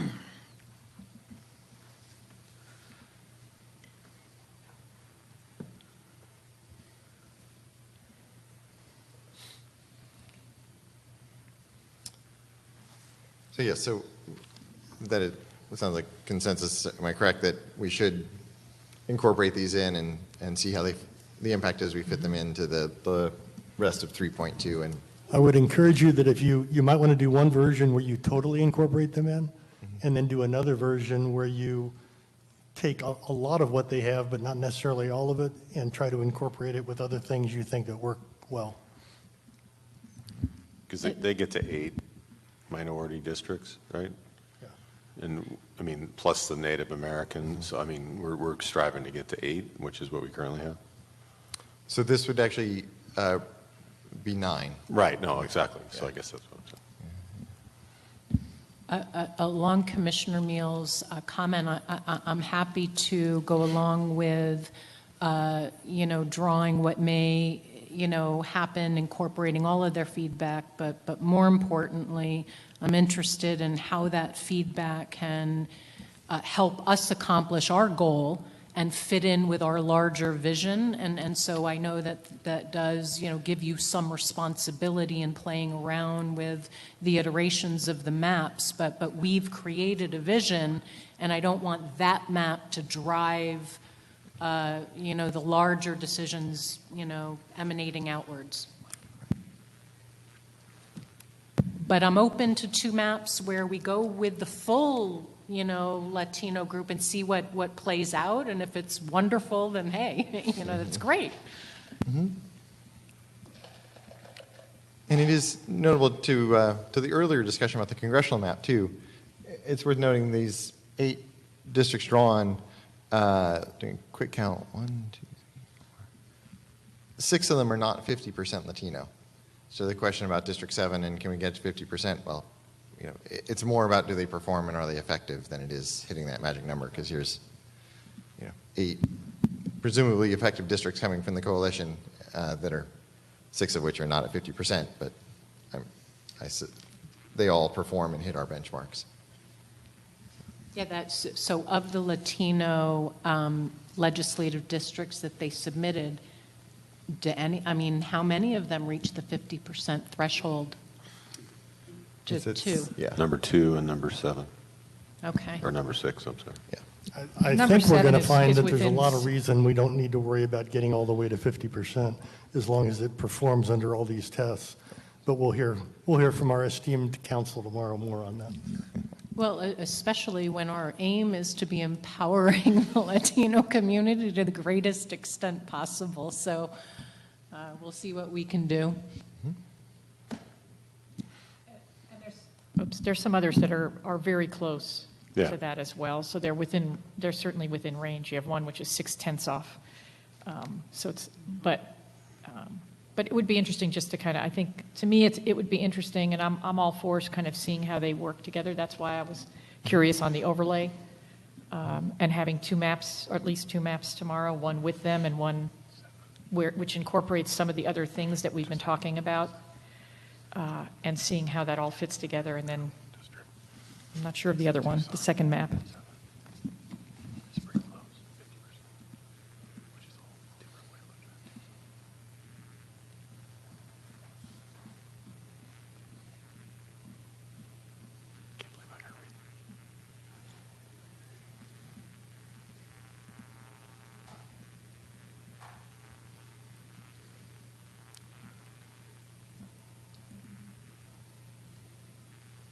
Well, I think we got a good start. Got to reset the Maricopa County population on 3.2 and then kind of try to incorporate this and see where we land. Yes, exactly. Just summarizing, I think what we've heard to make sure. So we've got work from 3.2, do the population balancing, as you're just saying. We'll do the Kyrene School District challenge, change. Do the put Oro Valley and Marana together in one legislative district, and then incorporate the Latino coalition districts, and maybe incorporate them in one. Very, very likely end up needing 2 to show different ways of incorporating. Okay. Can we have that by 8 o'clock tonight? That's probably better than this. Couldn't hear it.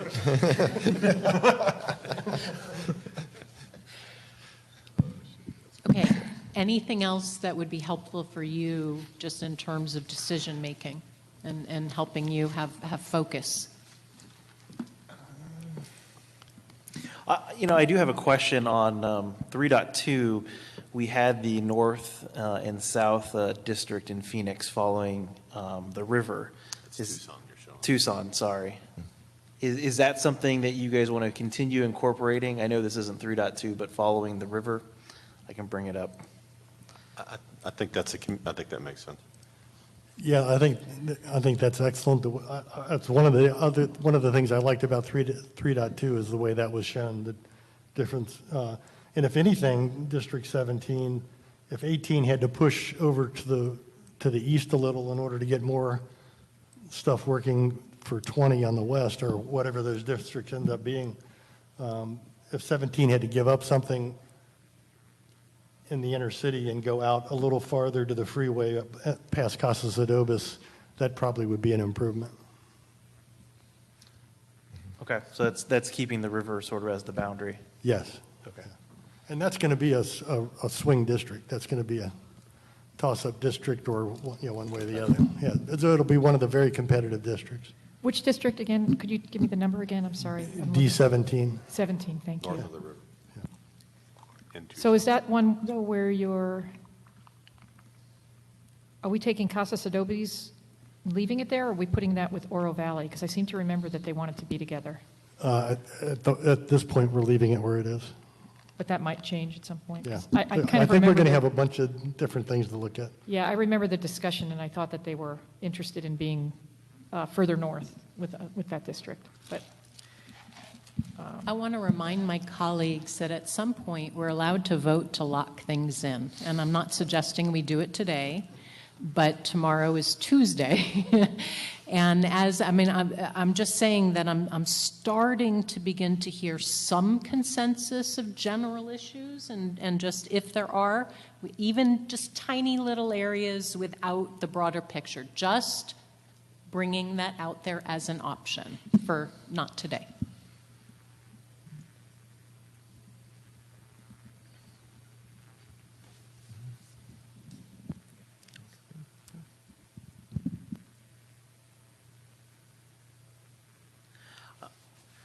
I don't think we have anything else from our side. I could go check the workroom to see if they have any changes that were made this morning, if you give me a second to step out. That'd be great. And if there's anything on the CD front that you want us to, is that what you just said? Okay. That's what he's going to check on. Exactly. And what we'll do is, after this, we'll adjourn. There is some executive director's report, but I believe that we'll address that tomorrow, since we addressed whatever timely issues we had today. I have a question. Yes.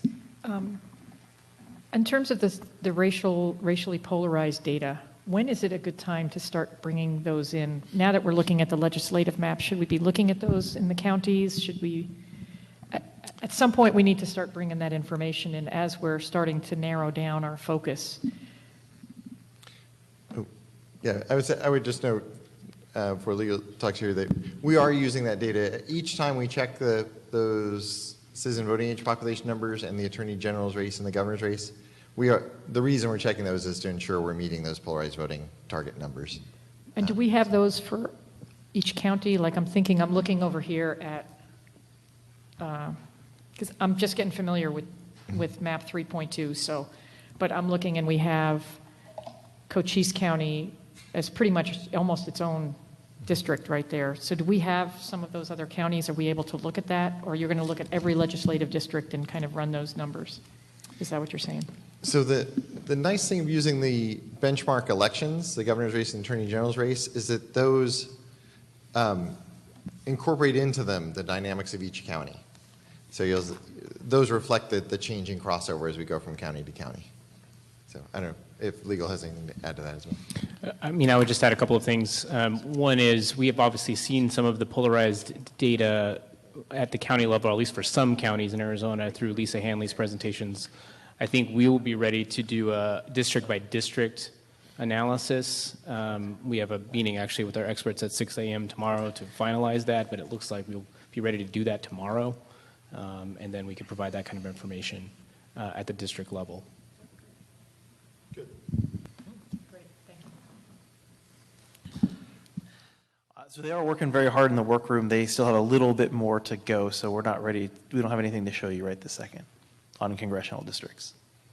But we hope to get it done soon and then share it with everybody as soon as possible. And in terms of process, you let the staff know, the staff will text us or just let us know when the maps are live? Yes. Okay, awesome, that'd be great. And you should be able to get us to legislative sometime tonight, you think? I think we should have time to do the legislative, at least one, but I think there's plenty of time to do two. Yeah, certainly we'll try. Don't be surprised if we're finishing legislative tomorrow morning while you're debating the changes in the congressional map. We may need that time, but we'll try. One of the things, just so you understand the change, one of the things that happen is when we pull the Latino Coalition proposed District 7, turns out it has a huge impact on our configuration of the rural District 2.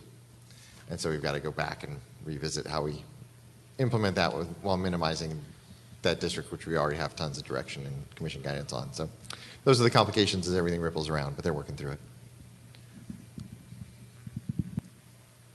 Okay. If there's no other questions on that item, we're going to skip agenda item number 8, Executive Director's Report and discussion thereof for the sake of time, and defer that to our agenda tomorrow. Agenda item number 9, in-person public comments. We can skip that as well, given the conversation we had the other day. Agenda item number 10, next meeting date will be tomorrow, October 18th, 2021 at 8 a.m. I look forward to seeing you again bright and early. Agenda item number 11, closing of public comments. Please note, members of the Commission may not discuss items that are not specifically identified on the agenda. Therefore, pursuant to ARS 38-431.01H, action taken as a result of public comment will be limited to directing staff to study the matter, responding to any criticism, or scheduling the matter for further consideration and decision at a later date. We get to agenda item number, did I say 11? Mm-hmm. I think I have my numbers all mixed up. What's the next? I have 9, but I think it's 11. I have my numbers all mixed up.